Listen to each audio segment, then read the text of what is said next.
The wind in the high columbines did not howl so much as it shrieked, a thin, tearing sound that stripped the warmth from the air before the sun had even cleared the eastern peaks. It was late autumn in the Wyoming Territory, the time of year when the sky turned the color of bruised iron and the ground froze hard enough to ring under a boot heel. Mara Vance stood on the porch of her cabin, a heavy woolen shawl pulled tight around her shoulders, listening to the morning. She did not look at the view, though it was spectacular, a sweeping valley of pine and granite that dropped away into the blue distance. She was listening for things that did not belong, the snap of a dry branch under a heavy foot, the chuff of a horse, the silence of a jay that should have been scolding. There was only the wind. Mara turned and went back inside, bolting the heavy oak door behind her. She was 32 years old, though the lines around her eyes and the set of her mouth made her look older. She wore black, not because it was fashionable, but because it was a shield. The morning dress was made of sturdy bombazine, faded now to the color of charcoal, patched neatly at the elbows. It told the world she was a widow, a creature of grief and bad luck, and that was a useful thing to be. It made people look away, inside. The cabin was a fortress of small comforts. A cast-iron stove hummed with heat, smelling of pine pitch and coffee. Bundles of drying sage and rabbit tobacco hung from the rafters. The floor was swept clean. The wood scrubbed so often it was pale and smooth as bone. It was a tidy life, a quiet life, and it was the only one she had left. She poured a cup of coffee, black and bitter, and sat at the rough-hewn table. Her eyes drifted to the trunk at the foot of her bed. It was bound in brass and locked with a heavy padlock. In the daylight, she never touched it. It was just a piece of furniture, a place to stack quilts.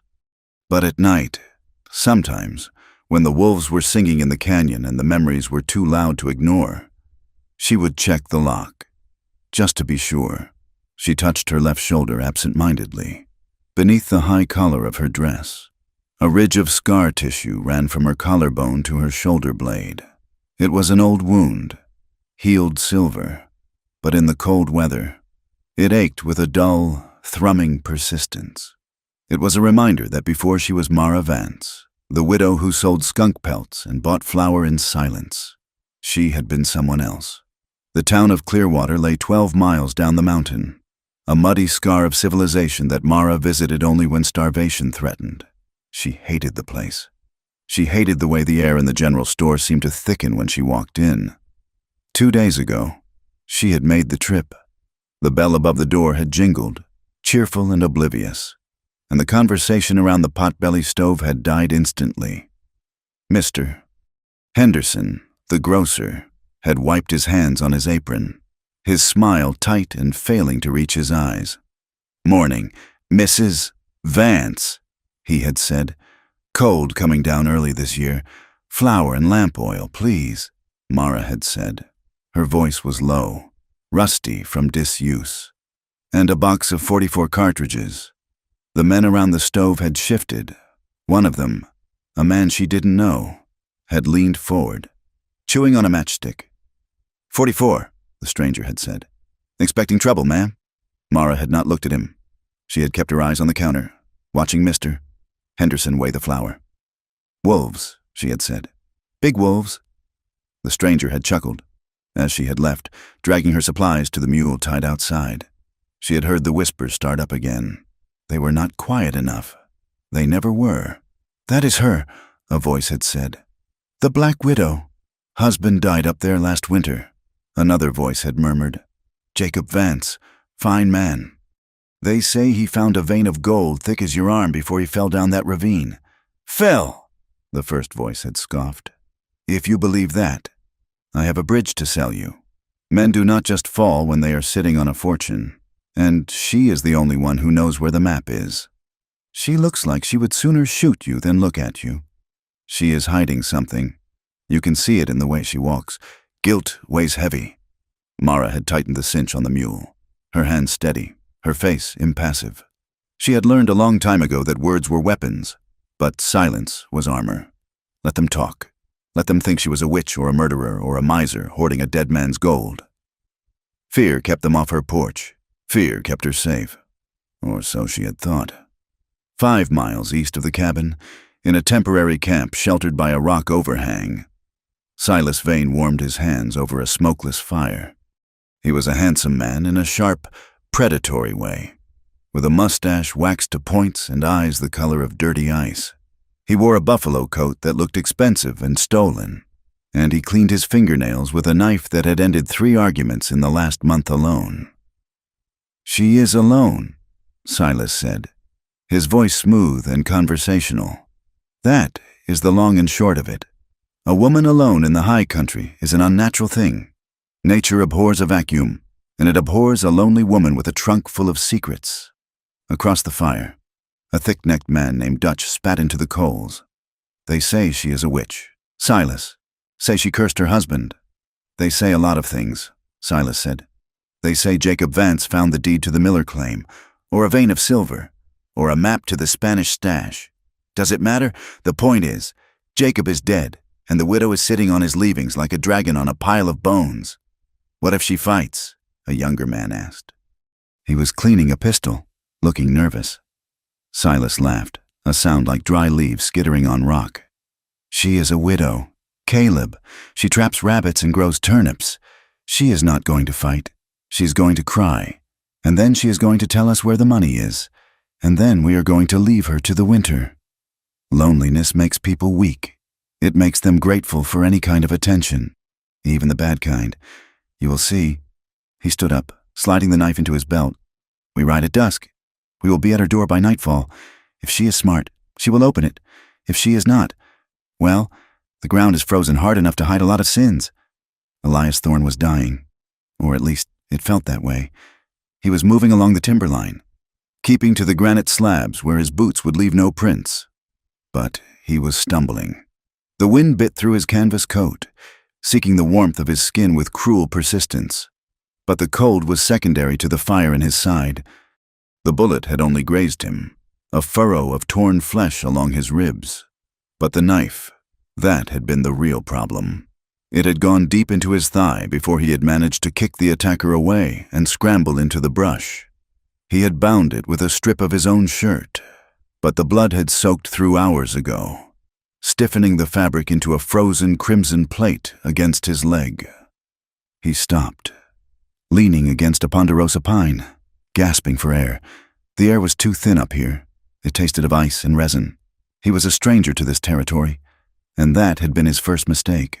In the town below, his dark complexion, a legacy of a Spanish mother and a father he had never known, had earned him looks ranging from suspicion to open hostility.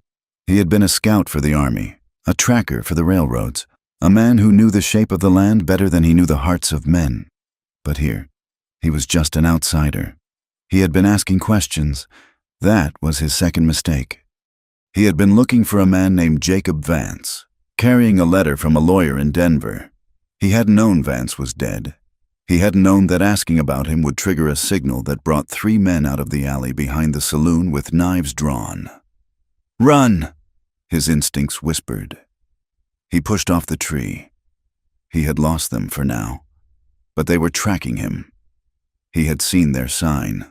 Clumsy, heavy-handed, but persistent. They knew he was hurt. They were hurting him, pushing him higher into the mountains where the cold would finish the job for them. He stumbled again, his vision graying at the edges. He needed shelter. He needed heat. He needed to stop bleeding. Ahead, through a break in the trees, he saw a wisp of smoke rising against the gray sky. A cabin. It looked small, isolated, vulnerable. It looked like salvation. Elias took a step, and his leg buckled. He went down hard, the snow biting his face. He tried to rise, but his limbs felt like they were filled with lead shot. He dragged himself forward a few feet, his fingers clawing at the frozen earth. And then the darkness rose up to meet him. Mara was in the garden, mulching the last of the dormant roots with straw. When the crow stopped calling, it was sudden. One moment, the bird was cawing from the top of a dead spruce. The next, silence. Mara froze. She did not look up immediately. She stayed bent over the garden bed, her hands hidden in the straw, listening. The wind was blowing down from the ridge. If something was coming, the scent would reach her first. There! A faint, copper tang, blood, and something else, the scuff of a boot dragging over stone. She straightened slowly, wiping her hands on her apron. She moved to the side of the cabin where her rifle leaned against the wall. A Winchester lever action, oiled and ready. She jacked around into the chamber, the mechanical clack-clack distinct in the quiet air. She moved into the trees, her feet finding the silent places between the dry needles. She was not a gardener now. She was something else. She was the shadow moving through the shadows. She found the trail 50 yards from the cabin. It was a mess. Whoever this was, they were not trying to hide. They were falling, broken twigs, a disturbed patch of snow, a smear of red on a gray rock, bright and startling. Mara followed the sign, her rifle tucked into her shoulder, her finger resting alongside the trigger guard. She saw him before he saw anything. He was lying face down in the snow near the property line, a dark shape against the white. He was wearing a canvas coat that was too thin for this altitude, and his left leg was soaked in blood. Mara stood over him, looking down. Her first instinct was cold and practical. Leave him. He was trouble. A wounded man brought questions. He brought pursuers. If he died out here, the snow would cover him by morning. She could pretend she never saw him. She could go back to her warm stove and her silence. The man groaned, a low, ragged sound, and tried to push himself up. He rolled onto his side, his head lolling back. Mara saw his face. He was younger than she expected. His skin was dark, his cheekbones high and sharp, his hair black and matted with sweat despite the freezing air. But it was his eyes that stopped her. They were glazed with pain, unfocused. But there was a stubbornness in them, a refusal to simply close and go dark. He looked like a man who had fought for every breath he had ever taken. He looked at her, seeing only a blurry figure in black standing against the sky. "Help," he whispered. It wasn't a demand, it was a prayer. Mara cursed softly. The sound was swallowed by the wind. She lowered the hammer of the rifle and slung it over her shoulder. "You are a fool for dying on my land," she said. She bent down, grabbing him under the arms. He was heavy, dead weight, but she was stronger than she looked. Years of hauling wood and dressing elk had put steel in her back. She grunted, heaving him up, dragging him backward through the snow. He cried out once, a sharp intake of breath, and then went limp. She did not stop. She dragged him with a disciplined urgency, her eyes scanning the tree line. If he was bleeding, he had been hurt by something, or someone. Inside the cabin, the world was fire and pain. Elias drifted in and out of consciousness.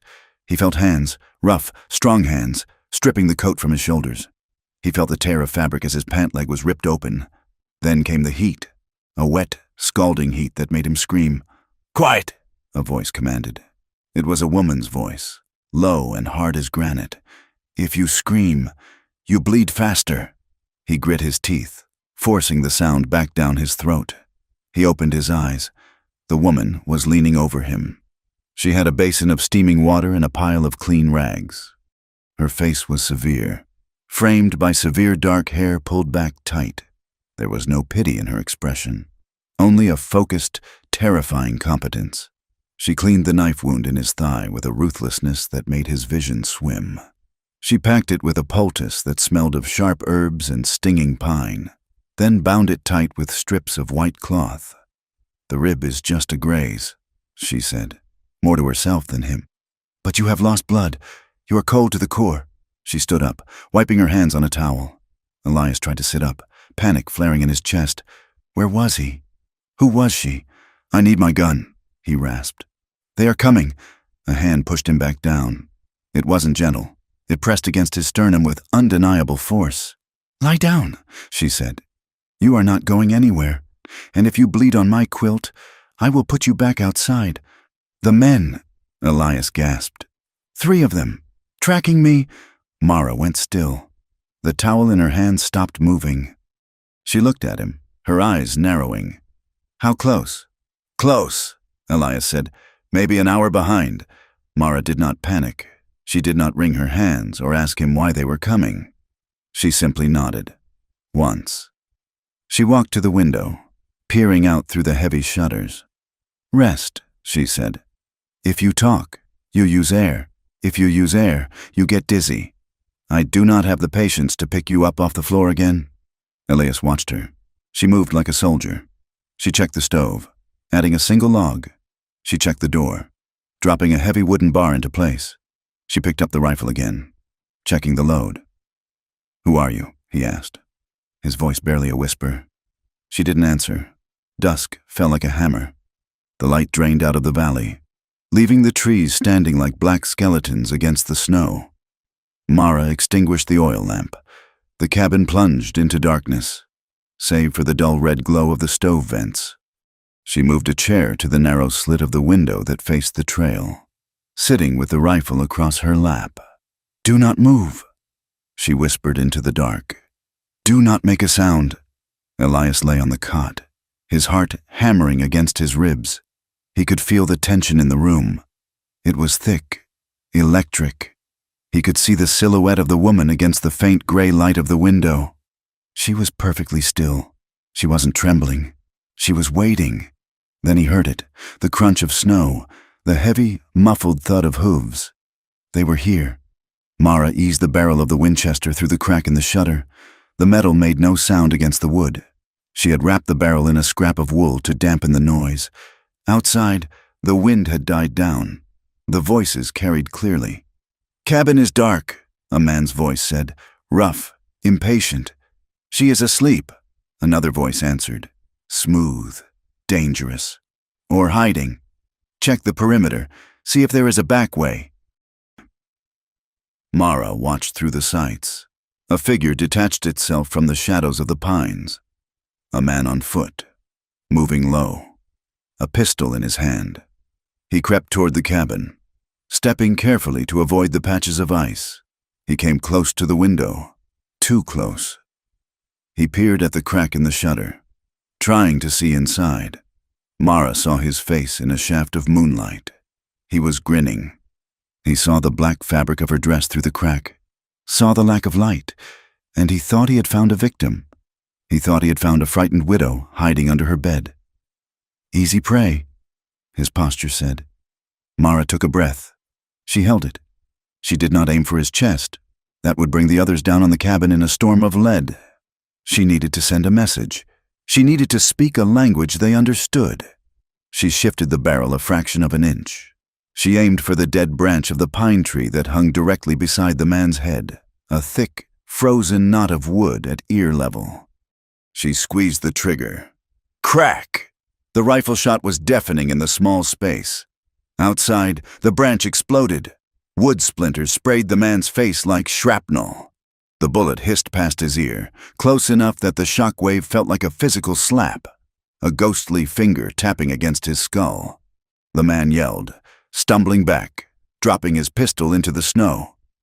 He scrambled away on hands and knees, terror overriding dignity. "Jesus!" he screamed. "Jesus! She nearly took my head off!" From the tree line, voices shouted, horses whinnied in panic. "Get back!" the smooth voice yelled, losing its composure. "Pull back!" Mara worked the lever of the Winchester. Click-clack, a fresh round slid home. She did not fire again. She didn't need to. The thieves retreated into the darkness, the sound of their horses fading as they put distance between themselves and the cabin. They had expected a weeping woman. They had found something else. Inside, the silence returned, heavier than before. Mara sat by the window for a long time, watching the trees. Only when she was certain they were gone did she lower the rifle. She turned to look at the man on the cot. Elias was propped up on one elbow, staring at her. His eyes had adjusted to the gloom. He looked at the woman in the black dress, the black widow of the rumors. He saw the way she held the weapon, not with the desperate grip of a frightened homeowner, but with the loose, easy familiarity of a hunter. He didn't look afraid. He looked stunned. He looked like a man who had walked into a church and found a loaded cannon on the altar. "You missed," he said softly. "I never miss," Mara said. Her voice was flat, devoid of boasting. "If I wanted him dead, he would be dead. I wanted him to think about what happens next." She stood up and walked to the stove. opening the door to let the light spill out. She looked at Elias, her face illuminated by the firelight.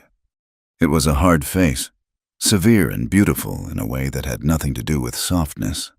"Here's the rule," she said. "You heal quietly. You do not bring trouble to my door again, and you do not ask questions that I am not ready to answer.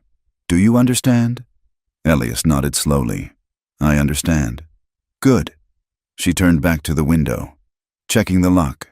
Outside, a mile down the trail, the thieves had stopped to regroup. The wind was picking up again, burying their tracks. The man who had approached the window, a thug named Caleb, was wiping blood from his cheek where a splinter had cut him. He was shaking, his hands vibrating so hard he could barely holster his gun. "I'm telling you, Silas," Caleb stammered. "It was dark, pitch black, and she put that bullet an inch from my ear. She didn't even open the shutter." Silas Vane sat on his horse, staring back up the trail toward the hidden cabin. His face was a mask of cold fury, but beneath it, there was a flicker of calculation. Caleb spat into the snow, the saliva pink with blood from his bitten lip. He rubbed his face, looking back into the dark woods with a haunted expression. "We thought we were robbing a black widow," he muttered, his voice cracking. "But that shot, that wasn't no widow's luck." He looked up at Silas, his eyes wide. "That shot was perfect. It was cold. It looked like something from a legend. Silas, it looked like the Snipe." The storm did not arrive with a shout, but with a suffocating silence. The sky, which had been a bruised iron color for 2 days, lowered itself until the peaks of the surrounding mountains were swallowed by a ceiling of gray vapor. The air grew heavy, static-charged, causing the fine hairs on Mara Vance's arms to stand up whenever she neared the window. It began as a dusting, fine as flour, drifting vertically in the windless air. Then the wind woke up. It came tearing down the canyon, turning the gentle drift into a blinding curtain of white ash that scoured the log walls of the cabin and hissed against the chimney. For 3 days, the world shrank. It consisted now only of the 20 by 20-foot interior of the cabin, a tight wooden box containing 2 people, a cast-iron stove, and a silence that was becoming louder than the wind. Mara moved through the confinement with the economy of a machine. Her routine was a ritual of survival, performed with a grim dedication that Elias watched from his cot, at first light, or what passed for it in the gray gloom. She was up. She riddled the grate of the stove, feeding it split pine she had stacked against the wall. She melted snow in a large copper kettle, the water taking an eternity to boil at this altitude. She checked the drying meat hanging from the rafters, turning each strip to prevent mold. Elias watched her chop kindling on the hearthstone. She held the small hatchet choked up near the head, using short, precise strikes. Thwack! Thwack! There was no wasted motion. She did not raise the blade high. She let the weight of the steel do the work. "You are staring," Mara said without looking up. "There is not much else to look at," Elias replied. His voice was stronger than it had been 2 days ago, but he was still pale, his eyes bright with the lingering fever. "I can help with that. You can lie still," Mara said. She swept the splinters into a pile with a turkey wing. "If you tear that stitching, I do not have enough whiskey left to numb you for a second sewing." "I am useless lying here," he muttered, frustration edging his tone. "You are healing," she corrected.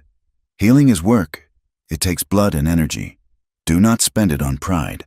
She moved to the kitchen table, where she began measuring coffee beans. She counted them. 1, 2, 3, 20. She put the rest back in the tin. It was a meager amount for a pot, barely enough to color the water, but she ground it by hand, the crunch of the pestle the only sound in the room. Elias pushed himself up to a sitting position. The room spun, gray and nauseating, but he gritted his teeth until it steadied. He watched her pour the water. He watched her hands. They were red from the cold, the knuckles swollen slightly, but steady. "You flinch," he said softly. Mara froze, the kettle suspended over the cup. "What?" "The wind," Elias said. "When a branch hits the roof, or when the log settles in the stove, you flinch, Just a little. In the shoulders. Mara set the kettle down with a sharp clank. She turned to him, her face darkening. I do not flinch, she said, but the defensive snap in her voice betrayed her. She hated that he saw it. She hated that he was a tracker, a man trained to read signs in bent grass and broken twigs. And now he was reading the broken things inside her. It is nothing to be ashamed of, Elias said, his voice even. It means you are listening. It means you are still alive. It means I am jumpy as a rabbit, she said bitterly. She brought him the cup, the coffee thin and steaming. Drink. It is the last pot for today. She went back to the table and opened a leather satchel. It was full of dried yarrow and willow bark, a tangled mess of stems and leaves. If you must work, she said, make yourself useful with your hands, not your back. Sort these, bark in the jar, leaves in the sack, and do not crush them. I need the leaves whole for poultices. She placed the pile on a tray and set it on his lap. It was a test. She wanted to see if his hands were steady, if he had the patience for the small, tedious work that made up 90% of survival. Elias took a breath and picked up a sprig of yarrow. His fingers, calloused from reins and rifle stocks, looked too large for the delicate work. But he moved with a surprising grace, separating the feathery leaves from the stalk without breaking them. They worked in silence for an hour, the storm hammering the roof. It was a strange, domestic tableau. The widow mending a seam in her heavy wool coat. The injured gunman sorting herbs, framed by the violence of the weather outside. The men who did this to you, Mara said, not looking up from her needle. Who are they? Elias hesitated. He stripped a piece of willow bark, the dry wood snapping softly. Hired guns, he said. The one with the mustache is Silas Vane. I have seen his face on wanted posters in Abilene, though usually for things harder to prove than robbery. The others are just muscle. And what were they tracking you for? You said it was about a witness. A witness to a land grab, Elias said. There is a syndicate buying up claims along the proposed rail line, or stealing them. They forge deeds, or they find reasons why the original owners cannot hold on to them. I was hired by a lawyer in Denver to find a man who saw them burn a farmhouse 3 years ago. The syndicate does not want him found. At the word deeds, Mara's needle stopped. She pricked her finger, a tiny bead of blood blooming on the tip. She stuck the finger in her mouth, tasting copper, her eyes unfocused. Deeds. The smell hit her first, not the coffee in the room, but the phantom scent of pine pitch and stale tobacco. She saw Jacob's hands, big and clumsy, holding a piece of paper by the light of this very stove. It is just a formality. Mara, Jacob had said, his voice thick with a worry he tried to hide. They say the survey lines were drawn wrong back in '65. They just want to check the markers. She remembered the way he had looked at the door, as if expecting a knock. He had left the next morning to meet the surveyor. He had never come back. Found him at the bottom of the ravine, the sheriff had said, twisting his hat in his hands. Must have slipped. It is treacherous ground. Mrs. Vance. But Jacob had been a mountain goat. He never slipped. Mara? Elias's voice brought her back. She blinked, the cabin walls rushing back into place. She wiped her finger on her apron. Deeds, she repeated, her voice flat. Men kill for less in this country. Elias watched her. He saw the way her jaw had set, the way the blood had drained from her face. He had seen that look before, on soldiers who heard a sound that reminded them of a battlefield. It is not just about the money, Elias said gently. It is about the erasure. They take the land, and then they take the name of the person who lived on it. They make it so you never existed. Mara stood up abruptly. The fire needs wood. She grabbed her coat and unbarred the door. The wind hit her like a physical blow, swirling snow into the room. She slipped out, slamming the heavy timber shut behind her. Elias sat with the tray of herbs, listening to the thud, thud, thud of the axe from the lean-to shed attached to the cabin. She was chopping wood she didn't need, fighting ghosts with steel. When she returned, her cheeks were flushed with cold and exertion, her eyes bright and hard. She stamped the snow from her boots and dropped an armload of split pine by the stove. "The town," she said, shedding her coat. She spoke as if there had been no interruption. "They do not hate me because I'm a widow, and they do not hate me because they think I have gold." She walked to the window, staring out at the white oblivion. "They hate me because every time they see me, they remember that they let it happen.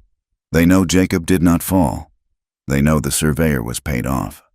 But it is easier to believe I'm a witch or a black widow who cursed him than to admit they are cowards who let a good man be murdered for a railroad right-of-way."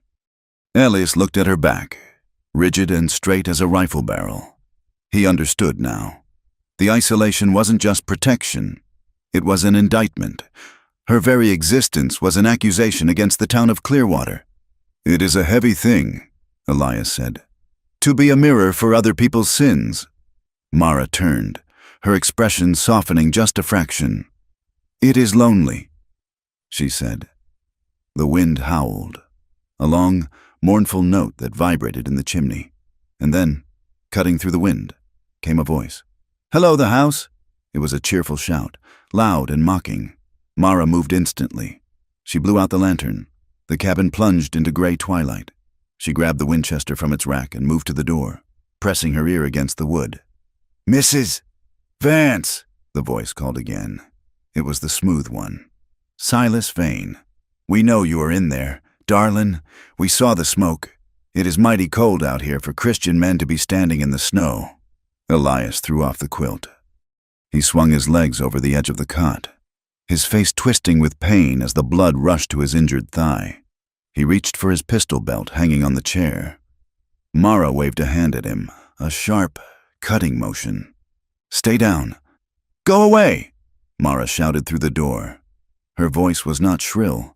It was the voice she used to command a mule, low and resonant. "Now, is that neighborly?" Silas shouted back. "We just wanted to check on you. A storm like this, a woman alone. Things happen. Trees fall. Roofs cave in. We would hate for anything to happen to you. Widow Vance, you have had so much tragedy already." Laughter rippled from the other men. It was an ugly sound, sharp and serrated. "We have fresh venison," another voice yelled. "Maybe we can trade. Some meat for a little hospitality?" "I have a rifle," Mara said. "And I have the will to use it. Step onto the porch and you will not step off." "She is feisty," the rough voice laughed. "I like them feisty. Makes the quiet after so much sweeter." Elias stood up. The insult hit him like a physical slap. The rage flared in his chest, hot and blinding, burning away the weakness in his legs. He racked the slide of his pistol, staggering toward the door. He was going to kill them. He was going to open the door and empty the gun into the snow. Mara turned and saw him. He was swaying, his face gray as ash, but his eyes were burning. She crossed the room in 2 strides. She didn't push him. She placed her hand flat against the center of his chest. "Stop," she whispered. Her palm was calloused, but warm. Through the thin fabric of his shirt, he could feel the strength in her arm. She held him there, anchoring him. "Do not give them what they want," she hissed, her face inches from his. "They want you to open the door. They want to fight. They want to drag us out into the snow. They are insulting you," Elias growled, his hand trembling on the grip of his pistol. "They are words," Mara said. "I have heard worse. Look at me." Elias looked. Her eyes were wide, dark pools of intensity. She was afraid. He could see the pulse fluttering in her throat, but she was holding the fear in a chokehold. "If we open that door, we die," she said. "The wind is their friend, not ours. They have numbers. We have the walls. Stand down. Elias." It was the first time she'd used his name. The sound of it broke the red haze of his anger. He felt the pain in his leg come rushing back, a sickening throb that nearly buckled his knees. He leaned into her hand, needing the support. For a moment, they stood frozen in the dim light, her hand on his heart, his breath ragged against her forehead. The heat between them was sudden and undeniable, a spark jumping a gap. It wasn't just survival. It was the recognition of shared fire. Outside, the horses stomped, Suit yourself! Widow! Silas called, his voice losing its playful edge. Enjoy the cold. We will be back when you are hungry enough to be polite. And Mrs. Vance, don't think that door will hold forever. The sound of hoofbeats retreated, muffled by the deepening snow. Mara did not move until the silence returned completely. Then she stepped back, dropping her hand from his chest as if she had been burned. She turned away, walking to the stove. Her hands, which had been steady on the rifle and steady on his chest, were suddenly shaking violently. She grabbed the cast-iron skillet from the hook. I need to clean this, she muttered. It has grease on it. She carried it to the wash basin. There was no grease on it. It was already seasoned black and clean, but she scrubbed it anyway, the rags screeching against the iron. Her shoulders hunched. She scrubbed until her knuckles were white. Elias sat heavily on the nearest chair. He watched her back. He knew that shake. It was the adrenaline leaving the blood, the terror that comes after the danger has passed. Mara, he said softly. She scrubbed harder. I'm sorry, he said. I should not have tried to open the door. You were right. Mara stopped scrubbing. She rested her forehead against the cool logs of the wall, breathing hard. They treat you like you are nothing, Elias said, like you are a thing to be broken open and checked for valuables. Mara turned. Her face was pale, stripped of its usual armor. They treat me like a woman with no one to stand for her, she said. In this world, that is the same thing as being nothing. Elias looked at his hands, resting on his knees. I know what it is, he said quietly, to be judged before you speak, to have men look at you and decide your worth based on a story they invented in their own heads. My mother was Apache. My father was a Spanish soldier who passed through. I have been half-breed, mongrel, and savage, in every town from Tucson to Denver. I have been guilty of stealing horses I never saw and starting fights I tried to stop. He looked up, meeting her gaze. I know what it is to be a villain because it is convenient for everyone else. Mara looked at him, really looked at him. She saw the scars on his hands, the weary set of his shoulders, the intelligence in his eyes that had been sharpened by a lifetime of looking over his shoulder. She put the pan down.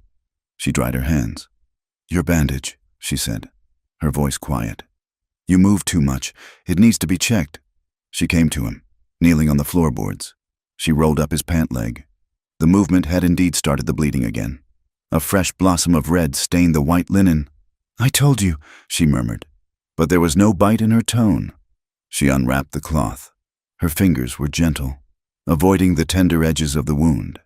She cleaned it again with the witch hazel, her touch surprisingly soft. Elias winced when the cold liquid hit the raw flesh. Mara paused. Her hand hovered over his leg. She looked up.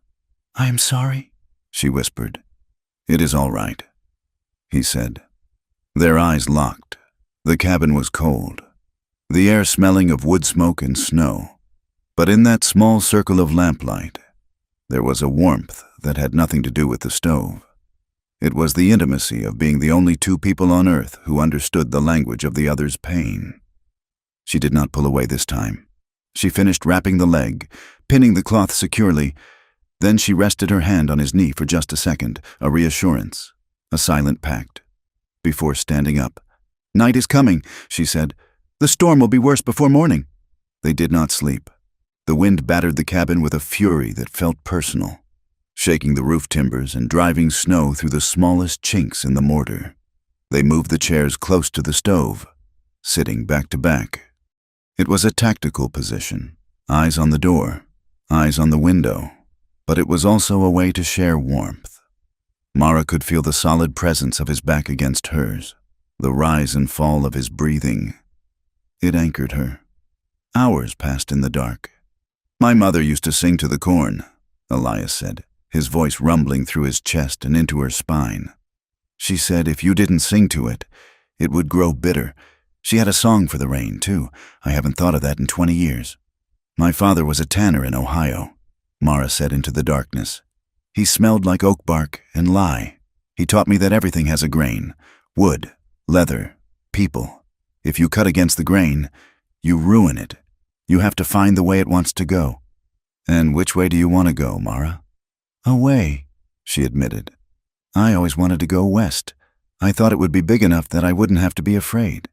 I thought if I went far enough, the world would stop trying to squeeze me into a shape I didn't fit. The West is big, Elias agreed.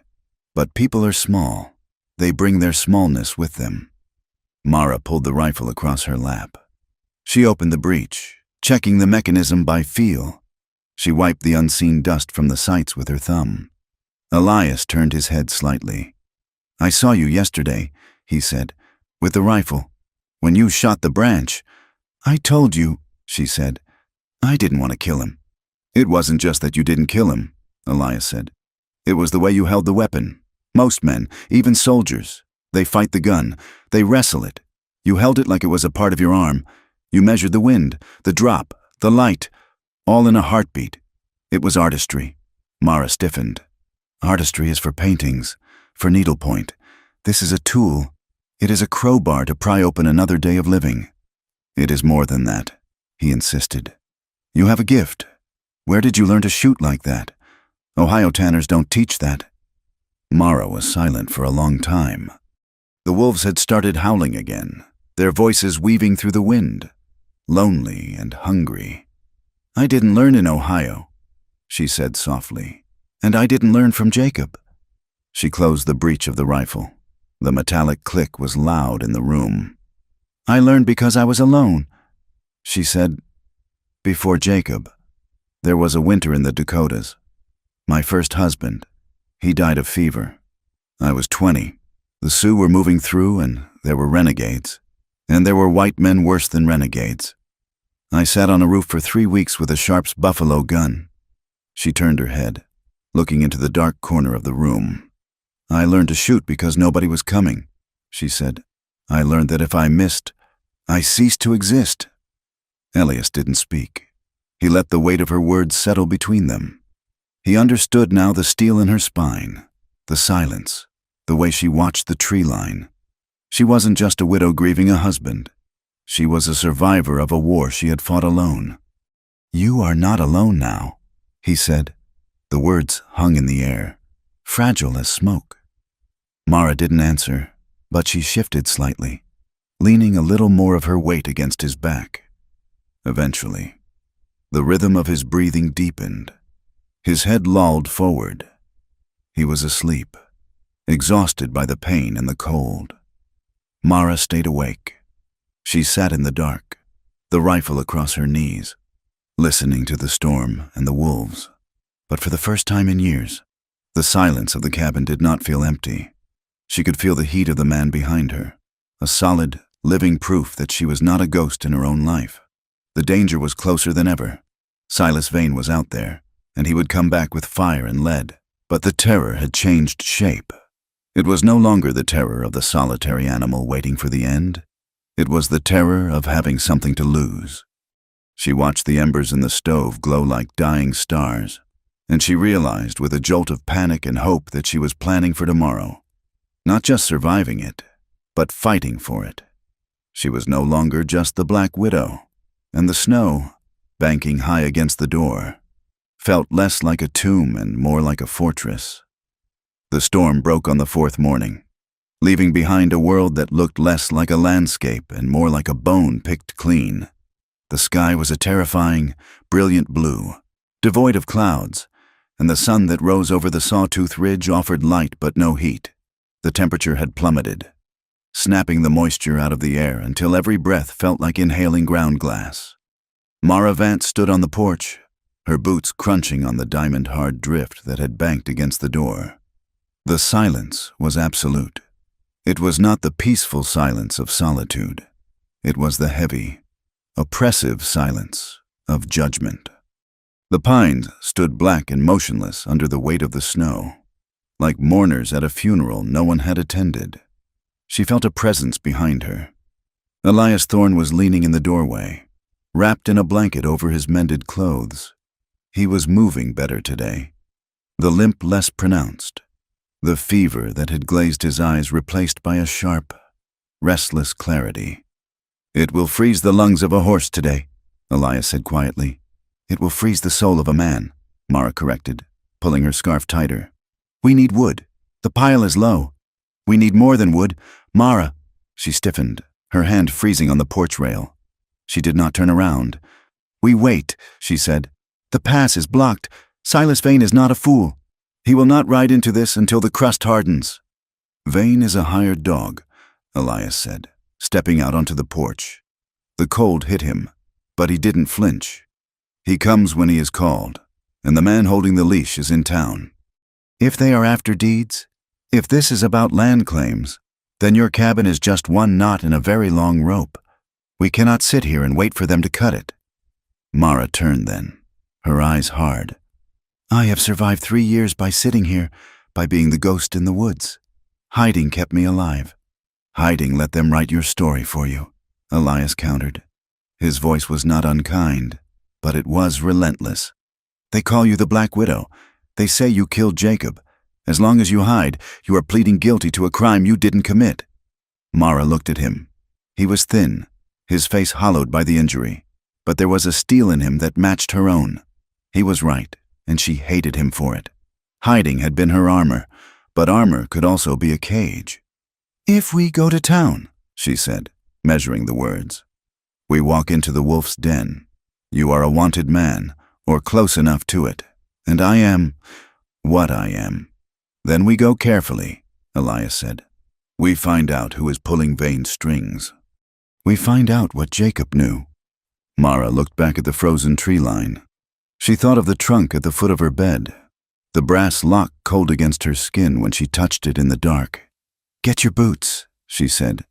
"If we are going, we leave now, before the sun softens the drifts." The journey to Clearwater was a brutal slog. They took the game trails, staying off the main road where the snow was waist-deep. The wind had scoured the ridges bare, leaving slick, black rock that was treacherous to navigate. Mara moved with a grim, rhythmic pace, breaking trail. Elias followed, his breathing labored but steady. He never complained, though she saw him stumbling when the terrain grew steep, his hand going to his bandaged thigh. They reached the edge of town just past noon.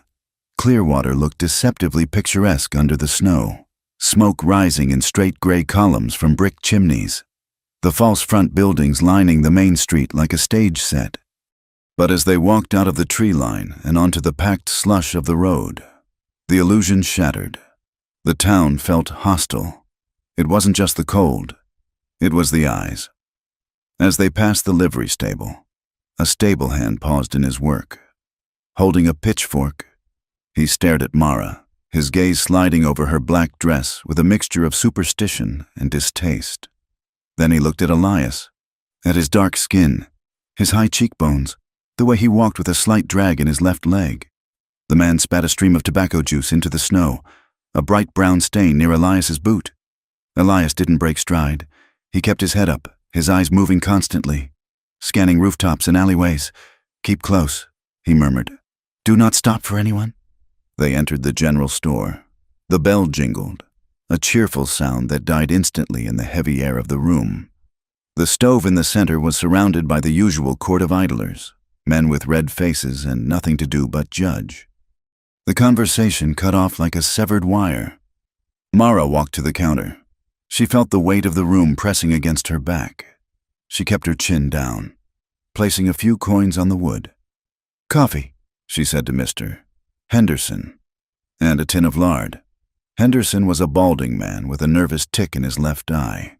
He looked at the coins, then at Mara, then over her shoulder at Elias, who was standing near the door, feigning interest in a display of horsetack. "Price is up," Henderson said. He didn't look at her. He looked at a spot on the wall behind her head. "Storm closed the supply wagons. Coffee is $2 a pound." Mara's hand tightened on the counter. It was robbery. $2 was double the price of last week. "I have $1.50, she said. "Then you have 3/4 of a pound, Henderson said flatly. He began to scoop the beans, his movements jerky.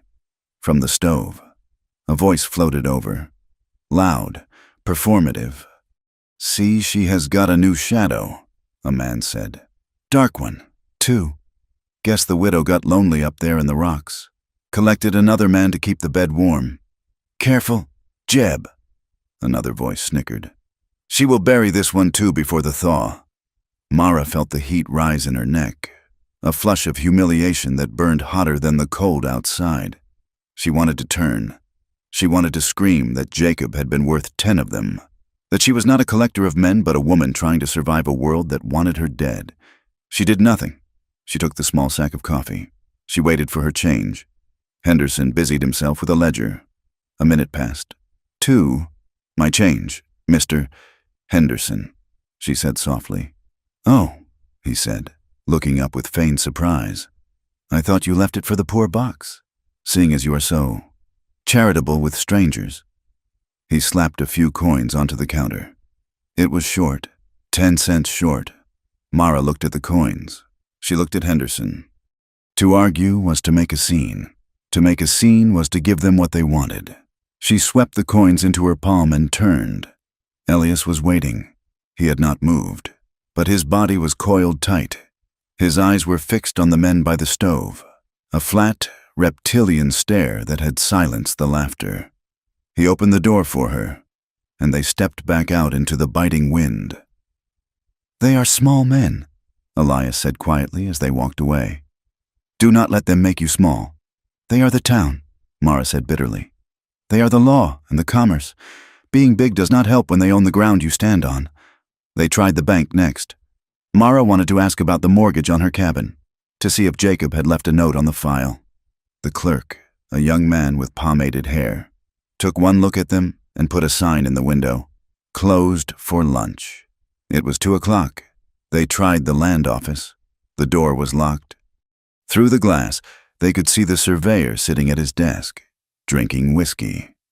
He looked up, saw them, and pointedly turned his chair around to face the wall. Someone has been talking, Elias said. Doors do not close this fast by accident. Vane has been here, or the man who pays him. They were walking past the sheriff's office when the door opened. Deputy Miller stepped out, hitching his gun belt. He was a thick-set man with a face like a slab of raw beef. Hold up there, Miller said. They stopped. Mara felt a cold knot of fear in her stomach. Miller ignored her. He walked up to Elias, invading his space, standing close enough that his breath steamed in Elias's face. You are the drifter, Miller said. It wasn't a question. We had reports of a man matching your description causing trouble over in Granite Creek. Horse theft. I have no horse. Deputy, Elias said. His voice was calm, polite, weaponized compliance.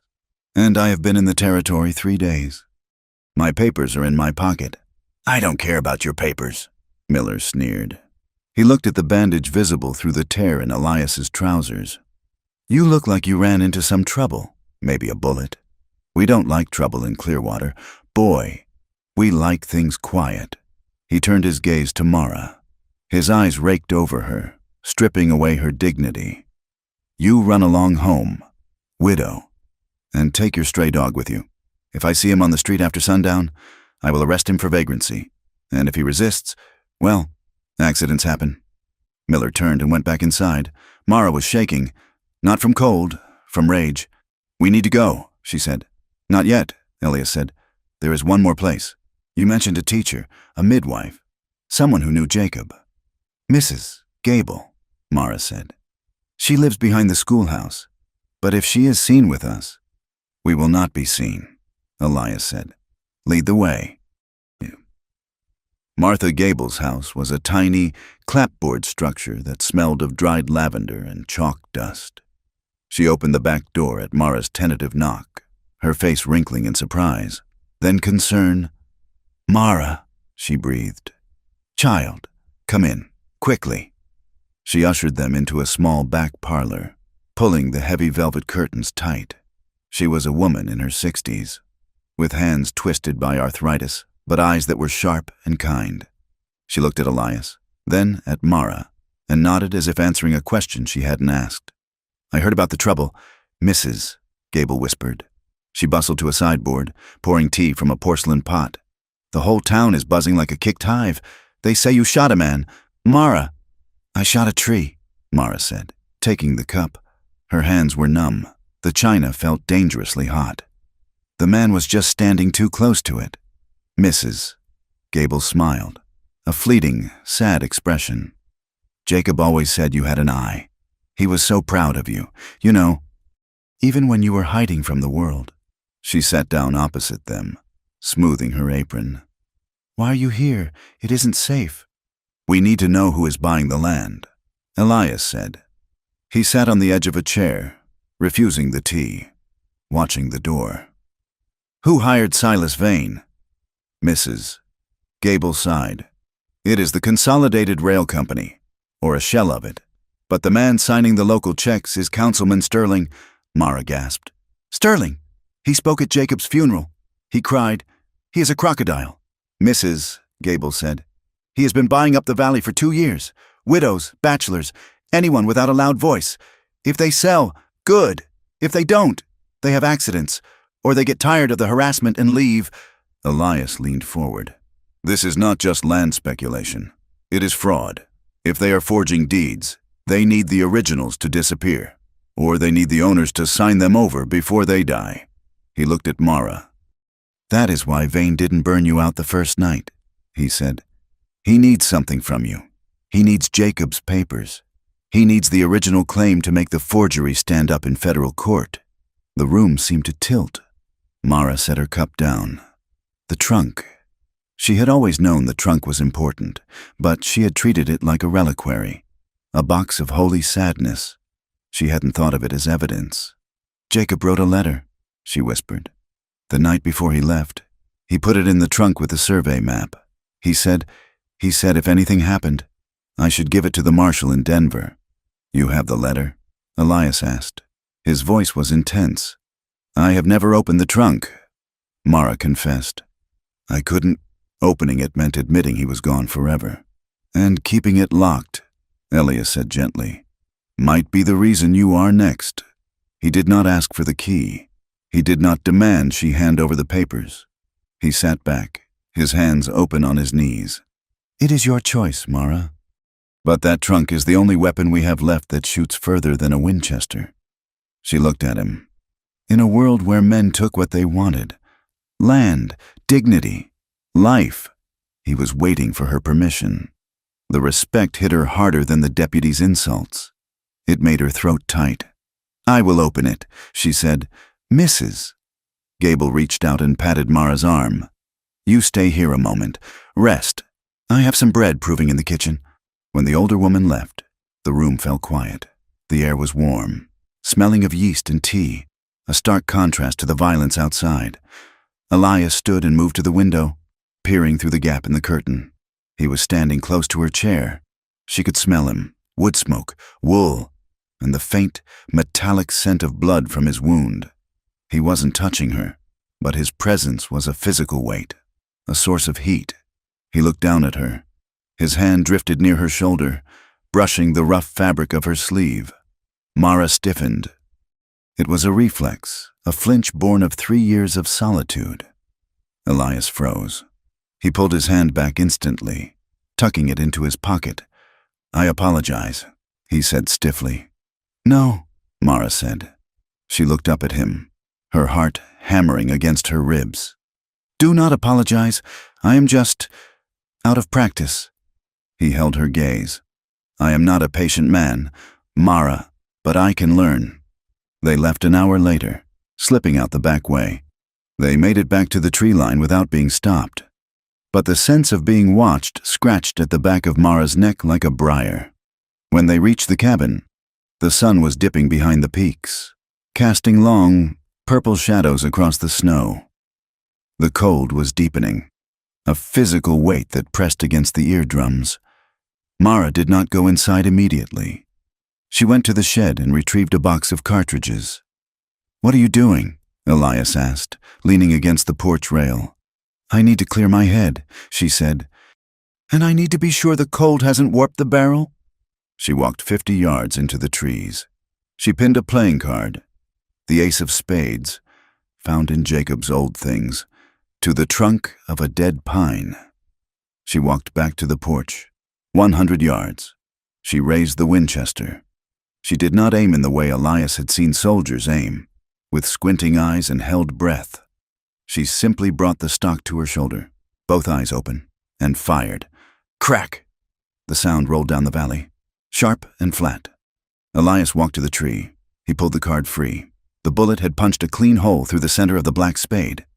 He walked back, holding the card up. 100 yards, he said, standing, iron sights, in freezing wind. Mara jacked the lever, ejecting the spent shell. It hissed as it hit the snow. I aimed for the top of the spade, she critiqued herself. It dropped an inch. The powder is burning slow because of the cold. Elias looked at her. He looked at the rifle. There was a shooter, he said slowly. Up in the Dakotas about 5 years back. Worked the perimeter of the mining camps during the Sioux troubles.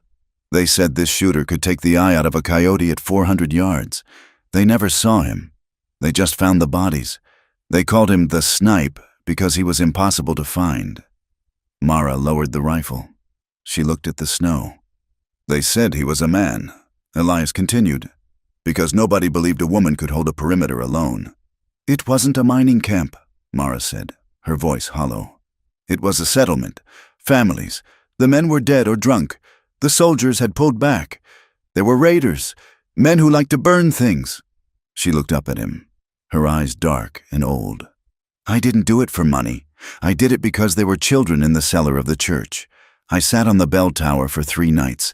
I stopped counting after the first night. You are the Snipe, Elias said. It wasn't an accusation. It was a naming. Mara said. I buried that name when I met Jacob. I wanted to be a wife. I wanted to plant a garden. I wanted to forget what it felt like to play God with a piece of lead. You cannot bury a skill like that, Elias said. It is part of you. It is the reason you are still breathing. It is the reason I am damned, she whispered. They returned to the cabin in silence, but as they crested the final rise, the smell stopped them. It wasn't wood smoke. It was the acrid, oily stench of burning tar and kerosene. No, Mara gasped. They ran. The cabin was standing, dark and silent, but the small outbuilding, the root cellar and storage shed at the edge of the clearing, was a smoldering ruin. The roof had collapsed. The door was a charred skeleton, and nailed to the front door of the cabin was a piece of paper. Mara tore it down. Her hands shook so hard she could barely read the scrawl. Next time it is the house, or the old woman in town. Give us the trunk. Noon tomorrow. Leave it by the creek. They went to Mrs. Gable's, Mara choked out. They watched us. Elias took the note from her. His face was terrifyingly calm. They are squeezing. They want you to panic. They threaten Martha, Mara shouted, the control finally snapping. She has nothing to do with this. She is an innocent woman. There are no innocent people in this. Mara, Elias snapped back, his voice rising to match hers. There are only targets and threats. This is war. I am not a soldier anymore. You are. He grabbed her shoulders, spinning her to face him. You are the Snipe. You are the only thing standing between that old woman and a pine box. You cannot run from this. If we leave, they burn the house. They hurt Mrs. Gable just to spite you. They win. So we fight? Mara pushed him back, her chest heaving. 2 people against a gang? Against the town council? That is suicide, Elias. It is justice. I don't care about justice. I care about living. Do you? Elias stepped closer, invading her space, his eyes blazing. Is this living, hiding in the dark, waiting for them to come? That is just dying slowly. Mara, I would rather die on my feet than on my knees in the snow. They were standing inches apart in the fading light, the smell of smoke around them. The anger was a physical thing, a live current arcing between them. But beneath the anger was fear, terror, raw and bleeding. And beneath the fear was something else, adrenaline, need. The desperate animal hunger of 2 people standing on the edge of a cliff. Mara looked up at him. She saw the blood pulse in his neck. She saw the way his hands were clenched, wanting to shake her or hold her. He didn't know which. I'm afraid, she whispered, the fight draining out of her, replaced by a trembling vulnerability. I know, Elias said. His voice dropped to a rough murmur. I am too. He reached out, his hand cupping her face. His thumb brushed her cheekbone, rough skin against soft. She didn't flinch. She leaned into it. The kiss wasn't gentle. It was a collision. Mara grabbed the lapels of his coat, pulling him down. Elias wrapped his arm around her waist, pulling her flush against him, crushing the air from her lungs. It was a kiss that tasted of cold air and desperation, a claiming in the face of oblivion. It was an argument and an answer, all at once. They broke apart, gasping, their foreheads resting against each other. The cold air rushed back in between them, but the heat remained. We cannot stay out here, Elias breathed. No, Mara said. Inside, the cabin was freezing. The fire had burned down to embers. They did not speak. Words felt too small, too clumsy after the explosion on the porch. Mara rebuilt the fire, her hands shaking for a different reason now. Elias barred the door, then checked the window shutters, wedging a chair under the handle. They ate a cold supper of dried meat and biscuit. Sitting on the floor near the stove, the tension was still there, but it had changed. It wasn't the jagged tension of conflict. It was the heavy, magnetic pull of gravity. When the fire died down, the cold returned with a vengeance. The thermometer on the porch would be reading 20 below zero. The blankets, Mara said, her voice tight. We need to combine them. It was a practical statement, survival. But in the small room, it sounded like a confession. They piled the quilts on the narrow bed. They lay down fully clothed, still wearing their heavy wool sweaters. Mara lay against the wall. Elias lay on the outside, facing the door, his pistol on the floorboards within reach. It was awkward at first. They lay rigid, careful not to touch. But the cold was a relentless enemy. It seeped through the cracks, through the wool, into the bone. Come here, Elias whispered. It wasn't a command. It was an invitation. Mara turned over. She shifted backward until her back was pressed against his chest. He exhaled, a long, ragged sound, and wrapped his arm around her waist. He pulled her tight against him, his chin resting on the top of her head. She could feel the beat of his heart against her spine. She could feel the heat radiating from him, pooling around them under the heavy quilts. It was not sexual. It was something more primal. It was the only way to survive the night. But as the hours passed, and the wind howled outside like a disappointed ghost, the nature of the embrace shifted. Mara's hand moved. She found his hand where it rested on her stomach. She interlaced her fingers with his. His grip tightened instantly. He held her hand like it was a lifeline. In the dark, with the smell of smoke still clinging to their hair, Mara stared at the brass lock of the trunk at the foot of the bed. It glinted in the faint orange glow from the stove vents. She thought of Jacob. She thought of the letter. She thought of Mrs. Gable, terrified in her parlor. She thought of the burned shed, and she felt the man behind her, the man who knew her name, who knew her shame, and who had kissed her like he wanted to breathe for her. She squeezed Elias's hand. Tomorrow, she whispered into the dark. Tomorrow, he answered. We do not run, she said. She felt him nod against her hair. We fight. Mara closed her eyes. She knew what she had to do. The hiding was over. The Black Widow was dead. The Snipe had to return. She slid her hand out of his, reached into the pocket of her dress, and pulled out a small, iron key. She held it tight in her fist, the metal biting into her palm. Elias? Yes? The trunk, she said. Open it. He didn't argue. He didn't ask if she was sure. He sat up in the freezing dark, the cold air rushing into the bed, and took the key from her hand. The click of the lock opening sounded like a gunshot. The lock of the trunk had clicked open, revealing not gold, but paper. Inside lay the anatomy of a murder. A surveyor's original map marked in red ink, a letter written in a hand that shook with premonition, and a deed that predated the railroad's claim by 5 years. For 2 hours, the cabin was silent save for the scratch of a pen. Mara sat at the table, transcribing the documents. Her handwriting was cramped and sharp, a mirror of her tension. Elias stood by the window, watching the white darkness, his presence a steady anchor in the room. "We cannot take the originals," Elias said, his voice low. "If they catch us on the road, if they search us, the papers burn, and the truth burns with them." "I know," Mara said, not looking up. "I am making 2 copies. One goes in the oilskin pouch under the floorboards. One goes with us, the originals." She paused, dipping the pen into the ink well. "The originals go into the woods." She finished the last line and sanded the wet ink. When she looked at him, her face was not the face of a grieving widow. It was the face of a tactician.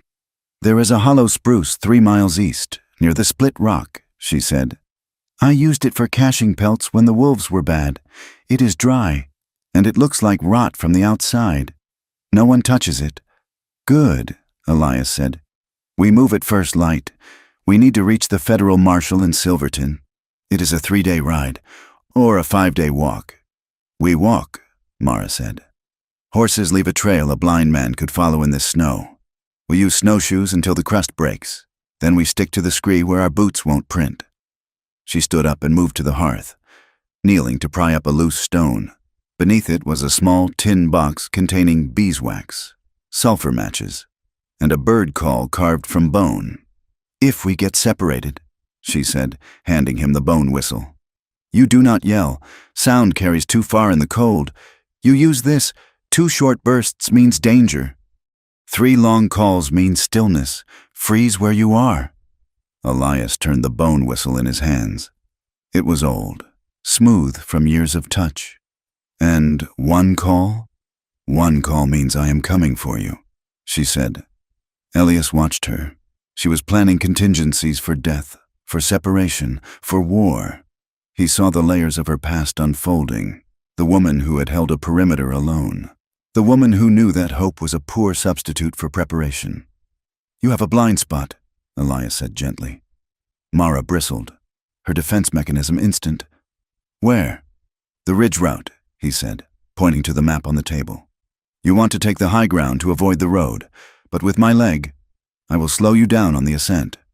We will be exposed against the skyline for 2 hours. Any shooter in the valley will have a silhouette target." Mara looked at the map, then at his leg.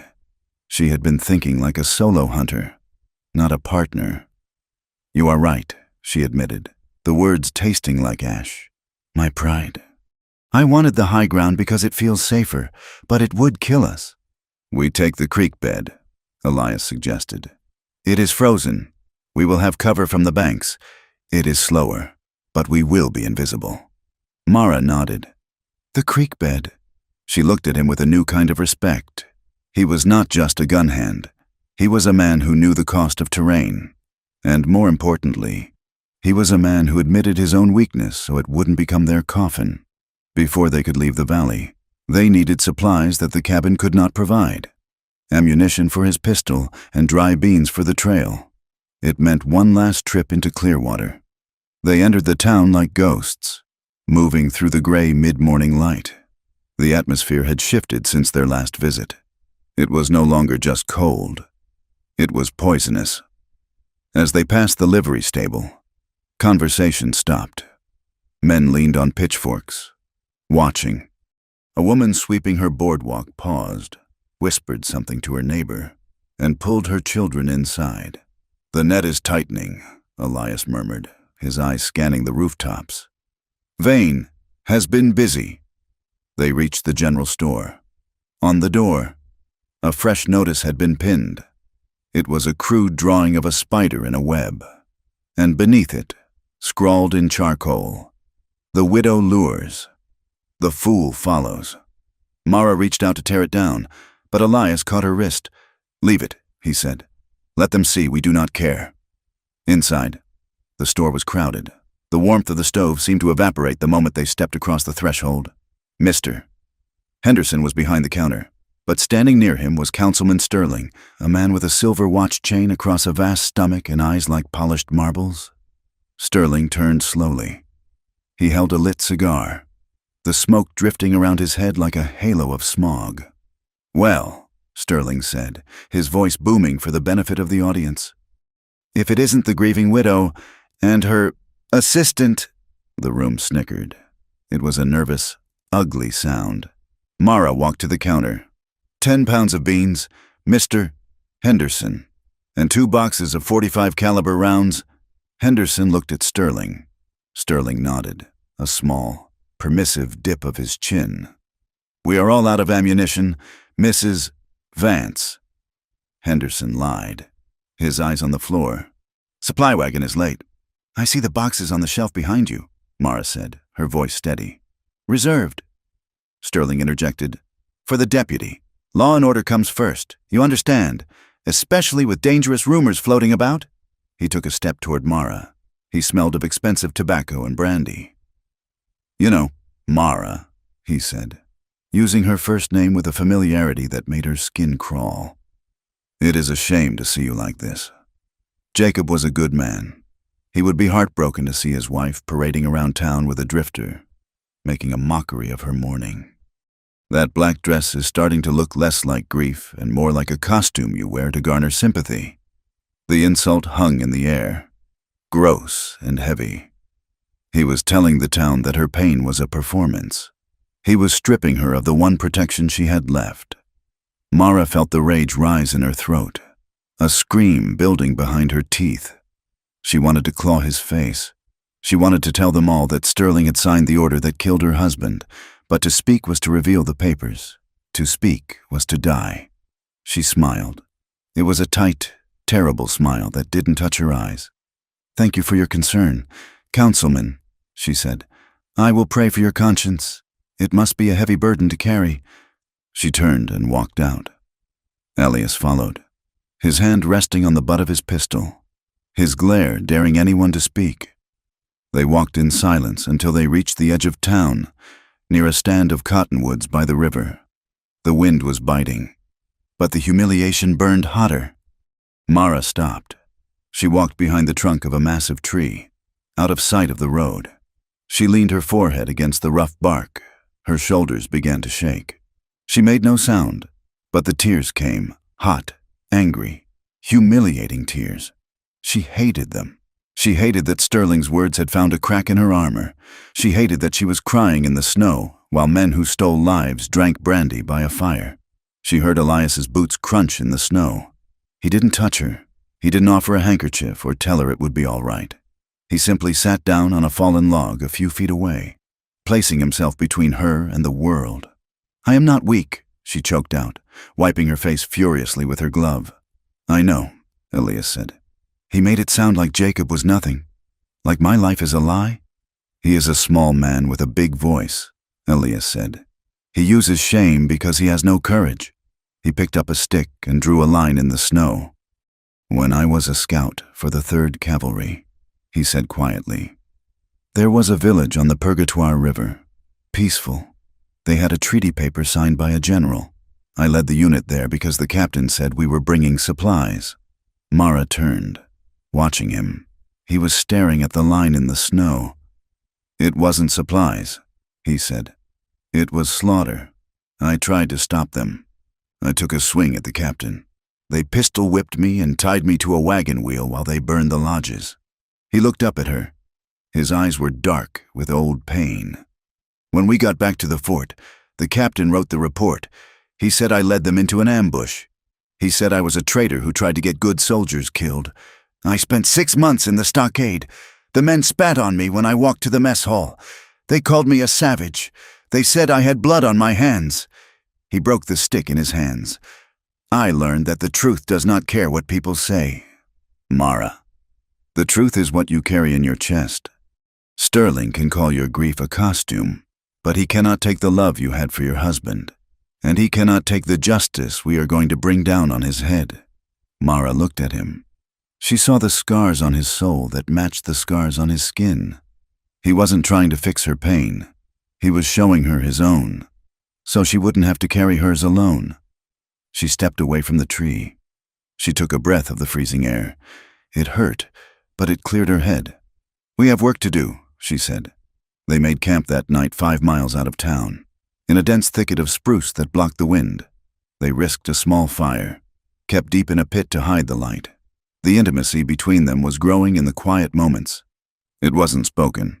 It was in the way Elias handed her a tin cup of coffee, his fingers brushing hers for a fraction of a second longer than necessary. It was in the way he reached out and used his thumb to wipe a smudge of soot from her cheek, his touch rough but incredibly gentle. Mara found herself leaning toward him when they sat by the fire, seeking his warmth before she remembered herself and pulled back. But each time she pulled back, the distance she retreated was shorter. The next day, the trail turned brutal. They were moving through a narrow pass, the snow thigh-deep in places. The trees pressed in close, a claustrophobic tunnel of black timber and white drifts. Mara was in the lead, breaking trail. Elias was 10 paces behind, covering the rear. The ambush did not start with a shout. It started with the crack of a branch that wasn't a branch. A rifle shot shattered the silence. Snow exploded from the bark of a pine tree inches from Mara's face. She didn't think. She didn't gasp. She dropped. She hit the snow and rolled, her body moving on a script written years ago in the blood of the Dakotas. She scrambled behind a granite boulder, her Winchester already coming off her shoulder. "Left flank!" Elias shouted, his voice cutting through the ringing in her ears. He was down, firing his pistol toward a cluster of rocks on the ridge. 2 more shots kicked up snow near her boots. They were pinned. Mara pulled her glove off with her teeth. She needed to feel the trigger. She pressed her cheek against the freezing wood of the stock. She breathed in. She breathed out. She saw a flash of movement in the trees. A coat sleeve, brown canvas against the snow. Distance 80 yards. Wind, negligible. Elevation, slightly above. She didn't aim for the head. Killing was easy, but killing took a piece of you that you never got back. She shifted her aim 6 inches down and 4 inches to the right. She squeezed the trigger. The rifle bucked. A man screamed, a high, thin sound that echoed off the canyon walls. The brown coat spun and fell, clutching a shattered shoulder. "One down," she whispered. Another shooter broke cover, trying to run for a better angle. He was fast, moving between the trees. Mara tracked him. She led him by a foot. She fired. The bullet took him in the thigh. He went down like a puppet with cut strings, thrashing in the snow. "Pull back," a voice yelled from the ridge. "She is picking us apart." Silence returned as quickly as it had left. The remaining attackers, 2 or 3, by the sound of the retreating horses, fled. They had expected a frightened woman. They had found the Snipe. Mara stayed behind the rock for a full minute, her rifle trained on the empty woods. Only when Elias whistled 3 long notes did she lower the weapon. She stood up. The world tilted. She stumbled to the nearest tree, doubled over, and retched. Nothing came up but bile and coffee, but her body was convulsing, trying to expel the violence she had just committed. It wasn't fear of death. It was the horror of competence. It was the memory of the bell tower, of the bodies in the snow, of the person she had become to survive. "Mara!" Elias was there. He didn't touch her rifle. He put his hands on her shoulders, gripping hard. "Breathe," he commanded softly. "Deeply? In through the nose," she gasped, her breath hitching. "I didn't want to." "You defended us," Elias said. "You aimed for the limbs. You showed them mercy they did not earn. Look at me." She looked up. Her eyes were wild, the pupils blown wide. "You are not a monster," he said. "You are a protector. There is a difference." She gripped the lapels of his coat, burying her face in the rough wool. He smelled of gunpowder and sweat, a smell that should have been terrifying but was the only solid thing in a spinning world. He held her, his hand cupping the back of her head, until the shaking stopped. They pushed on until dusk, needing to put miles between them and the ambush site. They reached a remote way station, a crude log structure that served as a stop for mail carriers and trappers. The owner, a man named Higgins with a face like a dried apple, looked them over with suspicion. He saw the mud on Mara's hem, the bandage on Elias's leg, the exhausted, hunted look in their eyes. "No rooms?" Higgins grunted, blocking the doorway. "Full up."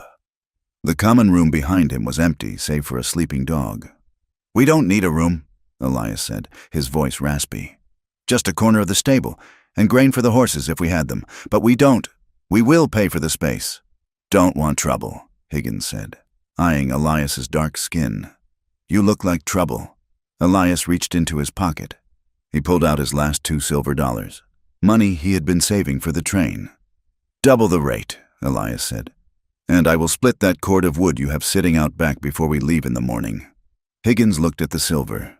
Greed won out over prejudice. He snatched the coins. Stable is round back. Don't smoke in the straw. If you burn it down, I will hang you. The stable was cold, but it was out of the wind. They found a stall filled with fresh hay and collapsed into it. They didn't light a lantern. They sat in the dark, listening to the horses chew and stomp. Mara leaned her head back against the stall partition. I'm tired. Elias, I know, he said from the darkness beside her. Not just tired of walking, she said. I am tired of being the thing people tell stories about. The Black Widow, the Snipe. I just want to be human. I want to be someone who plants seeds and watches them grow, not someone who buries things.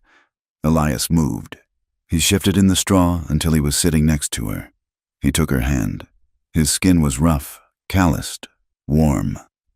I have been alone for 10 years, he said quietly, walking from town to town, tracking men I don't know, for people who don't care if I live or die. I told myself it was freedom. But it wasn't. It was just a long way of saying I didn't matter to anyone. He squeezed her hand. You matter. Mara. She turned her head. In the faint light coming through the slats of the stable wall, she could see the outline of his face, the sharp cheekbones, the scar on his chin, the eyes that watched her with an intensity that made her breath catch. Elias, she whispered. He leaned in. It wasn't like the kiss in the cabin, born of adrenaline and panic. This was slow, deliberate. His lips brushed hers. A question. She answered by reaching up and threading her fingers into his hair, pulling him closer. The kiss deepened, a surrender to the gravity that had been pulling them together since the first night. It was a shedding of armor. For a moment, she wasn't the widow, and he wasn't the drifter. They were just two warm bodies in a cold world, finding a harbor. There was a softness in it that broke her heart. It was the relief of being wanted, not for her land, not for her papers, not for her body as a conquest, but for herself. They did not go further. The stable was freezing, and the danger was too close. But they lay down together in the hay, wrapped in their coats and blankets, limbs tangled together. Mara fell asleep with her head on his chest, listening to his heart beat a steady rhythm against her ear. Morning brought the gray light of reality, and with it, a sharp, terrifying vulnerability. Mara woke first. She looked at Elias sleeping beside her, his face unguarded in rest. A wave of panic washed over her. Attachment was dangerous. Loving Jacob had almost destroyed her when he died. If she let herself love this man, this broken, beautiful, dangerous man, the loss would kill her. She knew it. And Elias, waking moments later, felt the same icy grip of fear. He looked at her and thought of the bullets hitting the snow yesterday. He was dragging her into his war. He was the reason she was sleeping in a stable instead of her cabin. If she died because of him. They pulled apart, the distance between them sudden and awkward. They brushed the straw from their clothes in silence, avoiding eye contact. They walked out of the stable to find the world waiting for them. Pinned to the stable door with a hunting knife was a woman's shawl. It was gray wool, knitted with a distinctive pattern of doves. Mara stopped, the blood draining from her face. She reached out and touched the wool. "Martha?" she whispered. "It is Martha Gable's shawl." There was a note attached. The handwriting was elegant, educated. Sterling's hand. "We have the midwife. She is old and frail. The cold is hard on old bones. Bring the papers to the devil's throat cut at dusk. Come alone, or she freezes." Mara gripped the shawl, crushing the wool in her fist. A sound tore out of her throat, half sob, half snarl. "They took her," she said. "Because I didn't give them what they wanted." She turned to Elias, her eyes hard and bright. "I am going," she said. "I am taking the papers, and I am going." "We are going," Elias corrected. No, Mara shouted. Read the note. Come alone. If they see you, they will kill her. This is my debt. Elias, Martha is innocent. I will not let her die for my land. It is not about the land anymore, Elias said, his voice calm but immovable. It is about the papers. Once you hand them over, you are loose ends. They will kill you both and throw you down the mine shaft. You know this. I have to try. We will try, Elias said, but we do it my way. We do it as partners. I can't lose you too, she whispered, the truth slipping out. Elias stepped close. He took her face in his hands, forcing her to look at him. You won't, he said, because we are not going to play by their rules. They want a widow to walk into a trap. They are getting the Snipe and the Scout. He released her and pulled his pistol, checking the cylinder. He had 6 shots left. Mara had 10 rounds for the rifle. The Devil's Throat is a box canyon, Elias said, his mind shifting into tactical gear. High walls, 1 entrance. They will have shooters on the rim, but the sun sets behind the western ridge. At dusk, the bottom of the cut will be in shadow, but the rim will be silhouetted against the sky. We have the advantage of the light, Mara said, catching his thought. If we move fast, Elias said, and if we are willing to bleed. He held out his hand. Together, Mara looked at his hand. She looked at the shawl. She looked at the mountains looming in the distance, indifferent and cruel. She took his hand. Together, she vowed. They gathered their meager gear. They checked their weapons one last time, and then, side by side, the woman in black and the man with the scar stepped into the dark timber, walking toward the dusk. The Devil's Throat was not a place where living things went by choice.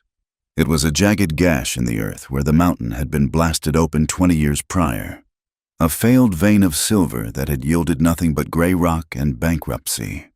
The wind here did not just blow. It screamed through the rotting timber supports of the old mine entrance, a hollow, mournful sound that drowned out the crunch of boots on snow. Mara Vance lay on her stomach on a ridge of slate overlooking the cut. The cold was a physical weight, pressing her into the stone. She did not feel it. Her world had narrowed to the iron sights of her Winchester and the scene playing out 50 yards below.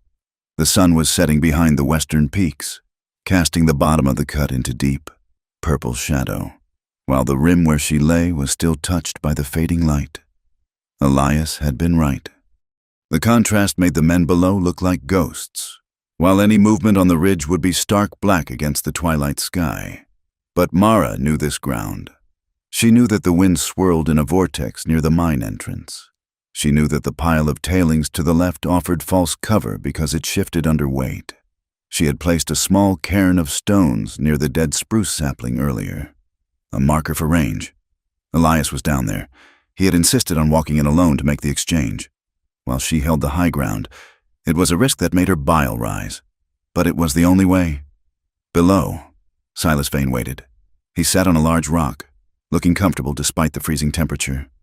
Behind him stood Caleb and Dutch, their coats open to reveal pistol belts, and between them, kneeling in the snow, was Martha Gable. The older woman looked small and broken. Her gray hair had come loose from its pins, whipping around her face. She was shivering violently, her hands bound behind her back. Elias walked into the clearing. He held his hands out, showing he was empty-handed, though his coat was bulky over his hips. "You brought the papers," Vane called out. His voice was smooth, carrying easily over the wind. "I brought copies," Elias said. He stopped 10 paces away. "The originals are with a federal marshal in Silverton. If we do not report in by noon tomorrow, he opens the file." Vane laughed. It was a dry, rattling sound. "You are bluffing, Tracker. You haven't had time to make Silverton. You are tired, you are hurt, and you are trying to play poker with a man holding 4 aces." He stood up and walked over to Martha. He placed a hand on her shoulder. Martha flinched, a spasm of terror that Mara saw clearly through the sights. "Where is the widow?" Vane asked, scanning the ridge. "Too cowardly to face her betters? I suppose that fits. She always was a skulking thing, a black widow hiding in her web." "She is watching you," Elias said. And she is listening. Is she? Vane shouted to the rocks. Can you hear me? Mara, I hope you can see what your stubbornness has bought. You want to play the victim? You want to pretend you are grieving? We know the truth. You are just a woman who doesn't know when to sign her name. Let the woman go. Vane, Elias said, his voice hardening. This is between you and the deed. No, Vane said softly. This is between me and the man who pays me, and Councilman Sterling does not like loose ends. Elias took a step forward. Sterling is a thief. These deeds are forged. You are killing people for a lie. Vane, you are hanging women to cover up a land grab. It is progress, Vane sneered. The railroad is coming. Progress requires sacrifice. Jacob Vance didn't understand that. He thought a piece of paper and a handshake meant something. Vane leaned in, his voice dropping, but in the acoustic bowl of the mine cut, the words drifted up to Mara like poisonous smoke. Do you want to know the truth, boy? Jacob didn't slip. He didn't fall down a ravine. I met him on the trail that morning. I told him the councilman was making a final offer. Jacob laughed. He said this land was his blood. Mara's finger tightened on the trigger. Her breath caught in her throat. So I broke his legs, Vane said conversationally. And then I dragged him to the edge. He was crying at the end, calling for her. Mara, Mara. It was pathetic. And the best part? The town believed she did it. They wanted to believe it. It is easier to blame a witch than to catch a wolf. The rage hit Mara like a lightning strike. It wasn't the hot, blinding anger of the ambush. It was cold. It was absolute. It was the clarity of ice. For 3 years, she had carried the shame of his death. She had wondered, in her darkest nights, if she had somehow failed him, if her bad luck had cursed him. But it wasn't bad luck. It was murder. She shifted her aim. She didn't aim for Vane. She aimed for the rock face directly behind Dutch, the heavy-set man holding Martha's rope. Wind, full value left to right. Range, 60 yards. Angle, steep depression. You are lying, Elias said, but his hand was drifting toward his coat. Am I? Vane drew his revolver. It doesn't matter. History is written by the men standing up, and you, my friend, are about to sit down. Vane raised the gun toward Elias. Drop! Mara screamed. Her voice tore through the canyon, a raw sound of fury and command. Elias didn't hesitate. He threw himself flat into the snow just as Vane fired.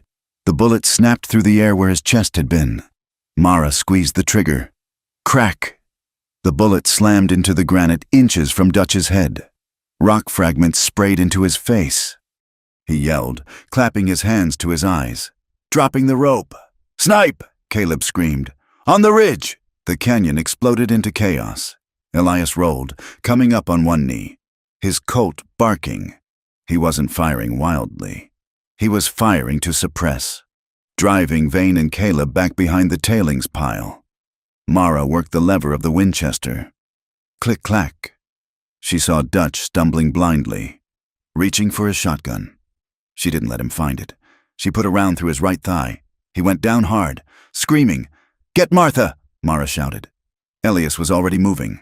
He scrambled across the open ground, slipping on the icy scree. Bullets kicked up snow around his boots. Vane was firing from behind the rock, his shots disciplined and deadly. Mara tracked Vane's position. She couldn't see him, but she could see the puff of smoke every time he fired. She fired at the edge of the rock, chipping the stone, forcing him to keep his head down. Covering! She yelled. Elias reached Martha. He grabbed her arm, hauling her up. She was dead weight, her legs frozen, her mind shut down by terror. Move, Mrs. Gable! Elias roared, dragging her toward the shelter of a rusted ore cart. A shot rang out from the tree line above the cut. Mara heard the zip of the bullet passing her ear before she heard the report. A fourth man. Vane had a shooter in the trees. She rolled onto her back, sliding down the far side of the slate ridge just as a second bullet shattered the stone where she had been lying. She was exposed. She had lost the high ground. She scrambled into the timber. Moving low and fast, she needed a new angle. She circled left, her breath burning her lungs. She moved by instinct, reading the terrain, the dip in the ground, the thick trunk of a ponderosa pine. She came out on a flank, 40 yards from the tree-line shooter. He was focused on her old position. She braced against the pine. She exhaled. She squeezed. The shot took him in the shoulder. He fell from his perch, crashing through the branches. Below, the fight was turning into a brawl. Elias was pinned behind the ore cart with Martha. Vane and Caleb were advancing, using the suppression from the now silent tree shooter to move up. "Give it up, Thorne!" Vane shouted. "You have nowhere to go. We have the deputy on the road. You are boxed in." Elias popped up, firing 2 shots. One hit Caleb in the arm, spinning him around. Caleb dropped his gun, clutching the wound, and scrambled back into the dark. Only Vane remained, but Vane was dangerous. He didn't panic. He moved methodically, closing the distance to the ore cart. Mara slid down the scree slope, risking a twisted ankle to get back to the fight. She hit the bottom of the cut, her boots skidding on the ice. She saw Vane. He was 10 yards from Elias. He had a clear line of sight to the side of the ore cart where Elias was exposed.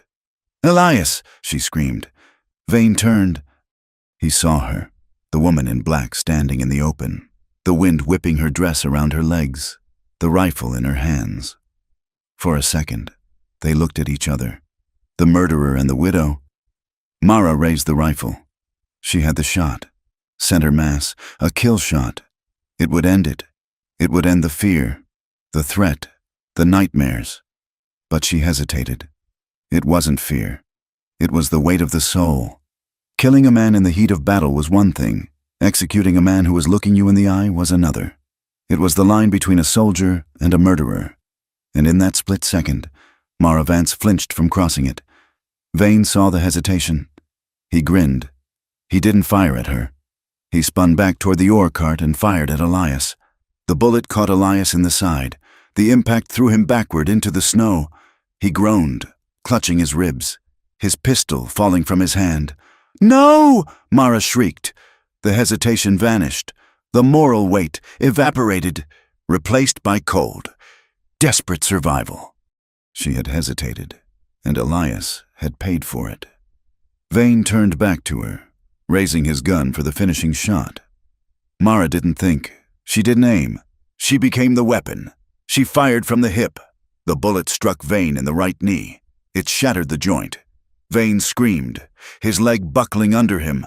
He collapsed into the snow, his gun flying wide. He tried to rise, but the leg was useless, a ruin of bone and gristle. Mara cycled the lever. She walked toward him. She didn't run. She walked with the slow, terrifying inevitability of judgment. Vane looked up at her, his face gray with shock. He saw the muzzle of the Winchester pointed at his chest. "Don't," he gasped. "I can cut a deal. Sterling, I can give you sterling." Mara looked down at him. She looked at Elias, who was trying to push himself up, blood dark on his coat. She looked at Martha, who was sobbing quietly against the rusted metal wheels. "I do not want a deal," Mara said, her voice trembling with the adrenaline crash. "I want you to live. I want you to live a long time with a leg that will never carry you again. I want you to remember that a widow put you in the dirt." She kicked his pistol away. Elias coughed, a wet, hacking sound.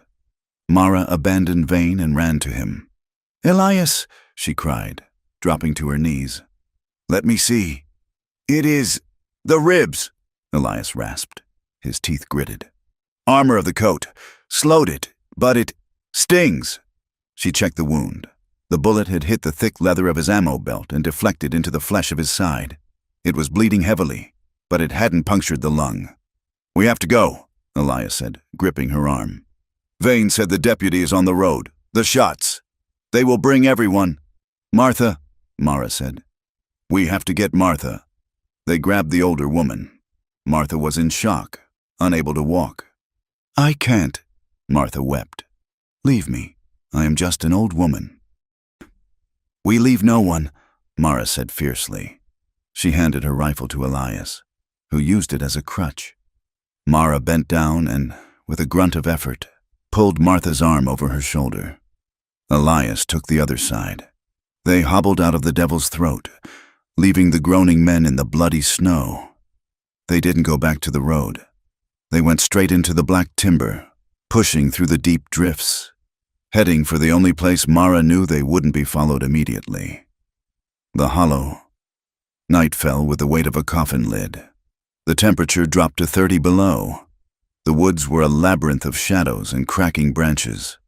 They made it 2 miles before Martha collapsed. They found a depression under the low-hanging boughs of a massive spruce tree, a snow cave created by the weight of the branches touching the ground. It was dry inside, sheltered from the wind, carpeted with needles. They crawled in. It was tight, dark, and smelled of resin and old earth. Mara worked by feel. She had no lantern. She struck a match, shielding the tiny flame with her body to check the wounds. Martha was frostbitten but whole.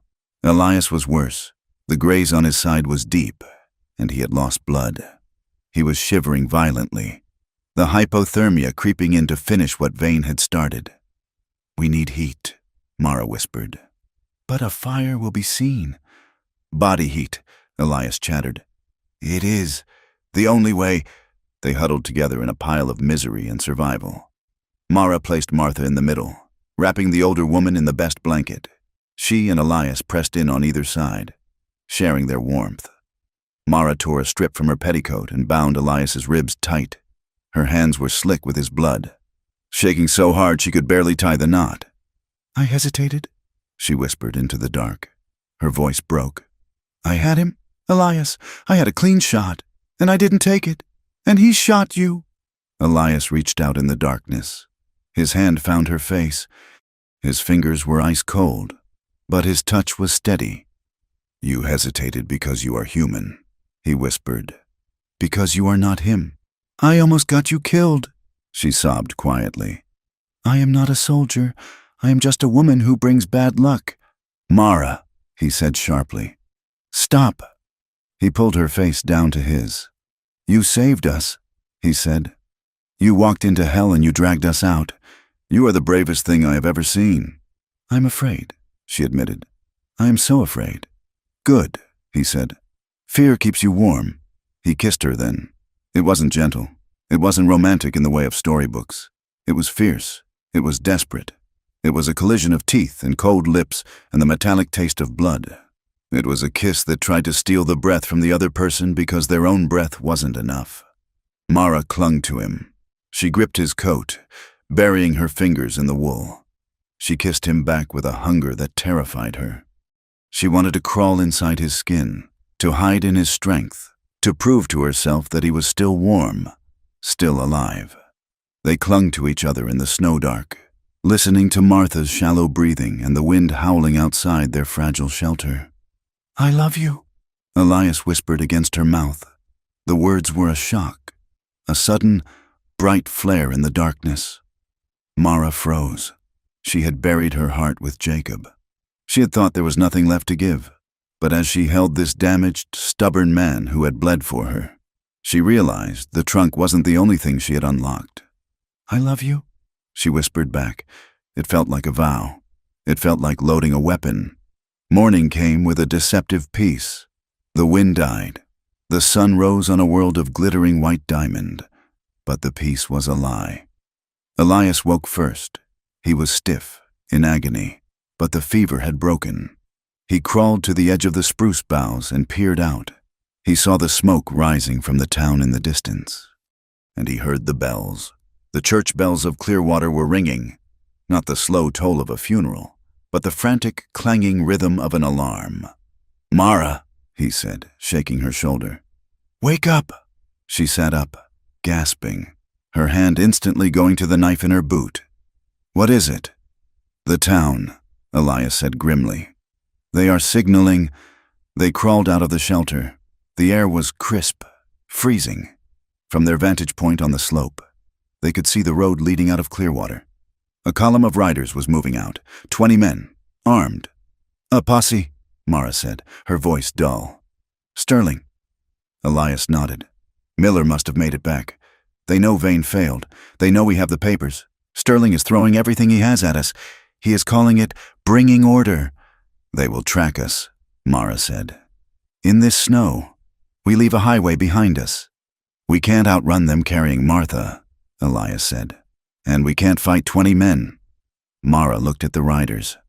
She looked at the papers tucked inside her dress. She looked at Elias, battered and bleeding, and Martha, who was barely conscious. She realized then that the woods could no longer save her. The shadows were full. The isolation that had been her shield was now her prison. There was only one way to end this. We don't run, Mara said. Elias looked at her. Mara? We don't run away, she said, her voice gaining strength. We run to them. What? We go to the one place Sterling doesn't think we will go, she said. We go to the center of town. We go to the church. We ring the bell until every soul in Clearwater is standing in the square, and we read the papers out loud.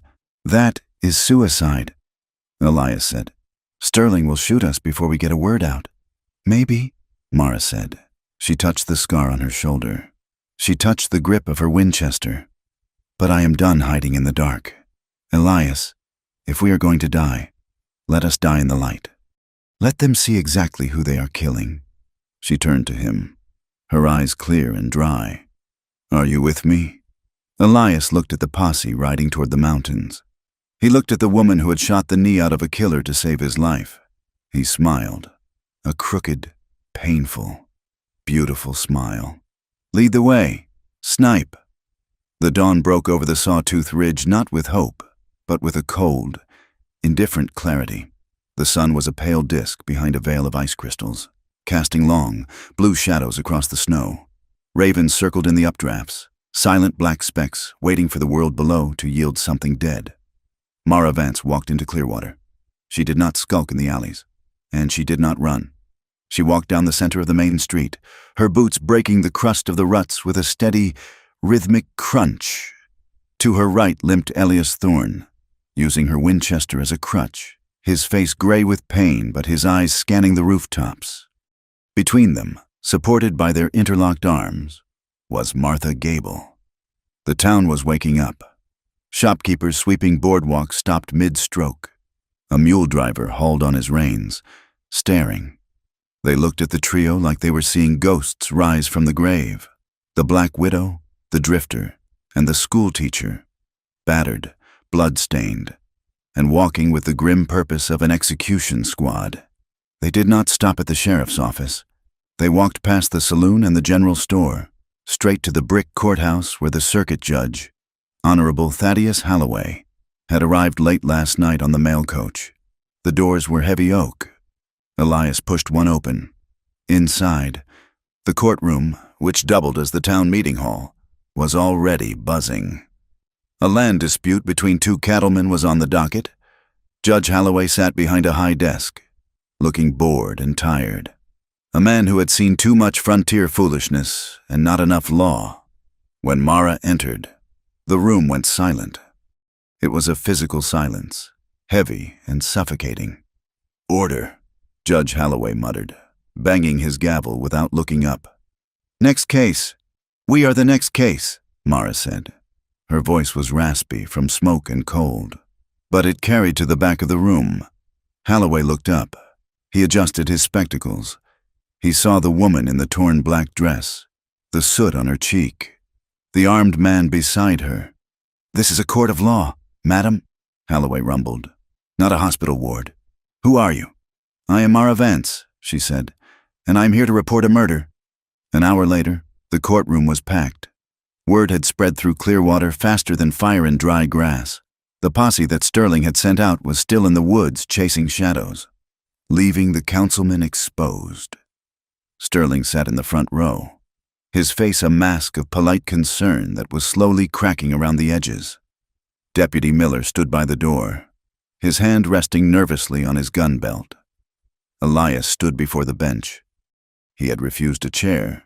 He looked like a wolf that had been chewed up by a bear, but was still standing out of spite.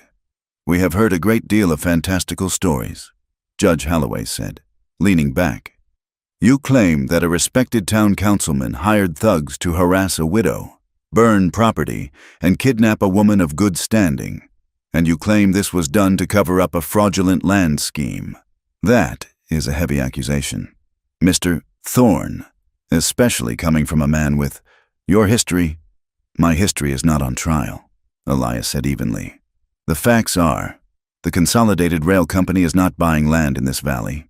Councilman Sterling is buying it under a shell company, forging the deeds and planning to sell it to the railroad at a 400% markup when the spur comes through next spring." "Speculation," Sterling called out from his seat. He stood up, smoothing his waistcoat. "Your Honor, this man is a vagrant, a known agitator. He seduced this poor, grieving woman into a violent fantasy. Look at her. She is hysterical." Holloway looked at Mara. She sat at the plaintiff's table, her hands folded in her lap. She was not hysterical. She was terrifyingly still. "Mrs. Vance," Holloway said, "do you have anything to offer besides the word of this man?" Mara stood up. The psychological wall she had built for 3 years stood before her. To speak was to let them in.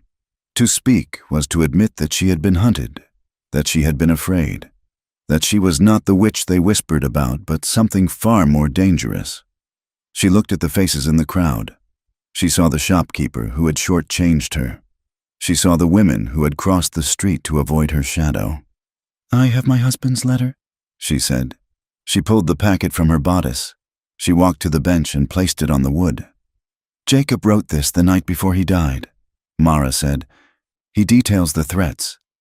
He details the offer Sterling made, $100 for a claim worth $10,000, and he names the men Sterling sent to convince him. Silas Vane, Caleb, Dutch." Holloway picked up the letter. He read it in silence. The room held its breath. "This is a forgery," Sterling snapped, his voice rising an octave. "The woman is desperate. She has been living alone in the woods too long. Everyone knows she is unstable. They call her the Black Widow for a reason. Judge, she brings death to men." "I do not bring death," Mara said, turning to face him. "I survive it." Sterling sneered. "Is that so? We heard reports of a gunfight in the mountains. Men wounded. Are we to believe you did that? A woman? No. This drifter did the killing. And you are covering for him because he warms your bed." The insult landed like a slap. A ripple of titters ran through the crowd. It was the old weapon. Shame. If they could paint her as immoral, as unnatural, then her truth didn't matter. Mara looked at Elias. He was watching her, his eyes steady, giving her his strength without taking her voice. She looked back at Sterling. "I shot Silas Vane," she said clearly. The room gasped. "I shot him in the knee at a range of 30 yards, she continued. "I shot the man in the tree line at 100 yards, and I shot the rope from Mrs. Gable's hands at 60 yards. "Lies," Sterling laughed. "You're a gardener, Mrs. Vance." "My name," she said, her voice dropping to a register of cold steel, "was Mara Cole before I married. I scouted for the army in the Dakotas during the Sioux uprisings. The soldiers there called me the Snipe. The silence that followed was absolute. The name was a legend, a campfire story about a ghost who never missed. To see that ghost standing in a torn morning dress in a small-town courtroom was shattering. "I killed to protect this town," Mara said. "I killed to protect my home. And I killed because you, Councilman Sterling, paid men to murder my husband and bury the truth under a pile of forged papers." She pointed a finger at him. It did not tremble. "You called me a widow to isolate me. You called me a witch to discredit me. But I am neither. I am a witness. And I am done hiding." Judge Holloway looked at the letter again. He looked at the map Elias had placed beside it, the original survey with the red ink. "Marshal," Holloway said to the court bailiff, "arrest Councilman Sterling, and send a deputy to the Devil's Throat to retrieve the men Mrs. Vance claims are waiting there." "You cannot do this," Sterling shouted, his face turning purple. "I am the council. This is my town." "Not anymore," Holloway said. Sterling's eyes darted around the room. He saw the bailiff moving toward him. He saw the ruin of his empire. He looked at Deputy Miller by the door. He nodded. It happened fast. Violence in the West always did. A sudden explosion after a long fuse. Miller drew his gun. "Nobody moves," he screamed. At the same moment, the back door of the courtroom burst open. Two men, the remnants of Vane's gang who had escaped the ambush, rushed in. Bandanas over their faces, shotguns leveled. "Get the papers!" one shouted. The crowd screamed. People dove under benches. The bailiff froze, his hands in the air. Miller grabbed Sterling, using the confusion to shove the councilman toward the side exit. "Elias!" Mara shouted. Elias was already moving. He shoved the plaintiff's table over, creating a barricade. A shotgun blast tore into the wood, sending splinters flying. "Go!" Elias yelled at her. "Get out!" "No!" Elias popped up, firing his pistol. He hit one of the masked men in the shoulder, but the other returned fire, the buckshot hammering the wall inches from Judge Holloway's head. The courtroom was a kill box. Smoke filled the air instantly. Mara scrambled across the floor. She saw her rifle leaning against the judge's bench where the bailiff had placed it as evidence. She grabbed it. It was empty. "Elias, ammo!" Elias reached into his pocket and threw her a handful of cartridges. They scattered on the floor. Mara snatched them up, her fingers flying as she loaded the magazine. 1, 2, 3. Miller and Sterling were at the side door. Miller turned, raising his pistol toward the overturned table where Elias was pinned.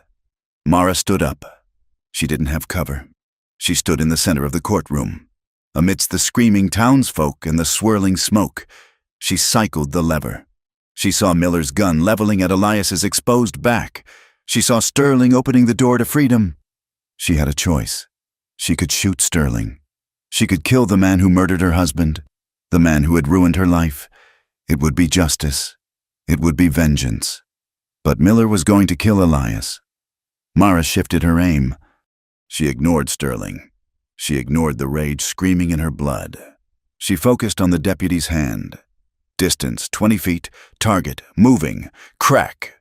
The bullet struck Miller's revolver, smashing the steel into his hand. Miller shrieked, clutching his mangled fingers, dropping to his knees. Sterling froze in the doorway, staring at Mara. He waited for the second shot. He waited to die. Mara racked the lever again. She held the rifle on him. Her eyes were voids. "Walk," she said. "Walk to the bench." Sterling looked at the gun. He looked at the woman holding it. He slumped, the fight draining out of him like water from a cracked jar. He raised his hands and walked back into the room. The remaining gunman, seeing his paymasters broken, dropped his shotgun and ran out the back door. Silence returned to the courtroom, ringing in the ears of the survivors. Judge Holloway slowly stood up from behind his bench. He looked at the bullet hole in the wall. He looked at Mara, who was still standing like a statue, the rifle trained on Sterling. "Bailiff," Holloway said, his voice shaking slightly. "Secure the prisoner." Elias stood up from behind the table. He was bleeding again from his side, but he walked to Mara. He didn't take the gun from her. He simply placed his hand on the barrel, gently pushing it down until it pointed at the floor. "It is over, Mara," he whispered. "It is done." Mara let out a breath she felt she had been holding for 3 years.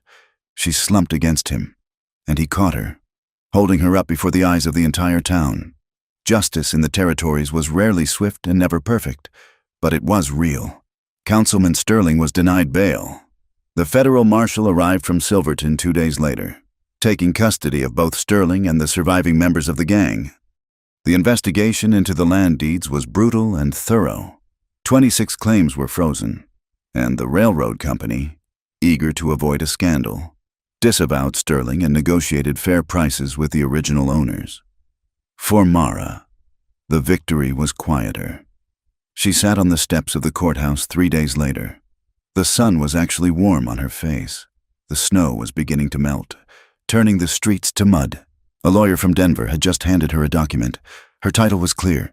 The mortgage was dissolved, paid by the seizure of Sterling's assets. She was free, but freedom felt heavy. Elias came out of the general store across the street.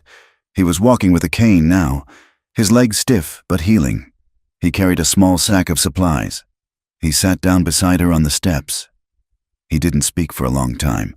They watched the town go about its business. People still stared, but the looks were different now. There was fear, yes, but there was also respect. No one whispered "Black Widow" anymore. They tipped their hats and gave her a wide berth, acknowledging her as a force of nature. "The marshal says I have to stay in the territory for the trial," Elias said. "Could be months." "I heard," Mara said. "I have been thinking," Elias said. He traced a pattern in the mud with his cane. "I have no home to go back to, and you have a roof that needs fixing." Mara looked at him. She saw the gray in his stubble, the lines of pain around his eyes, the way he looked at her not as a legend or a victim, but as an equal. "The roof leaks in the thaw," she said, "and the woodpile is low." "I can chop wood," Elias said, "and I am fair at carpentry.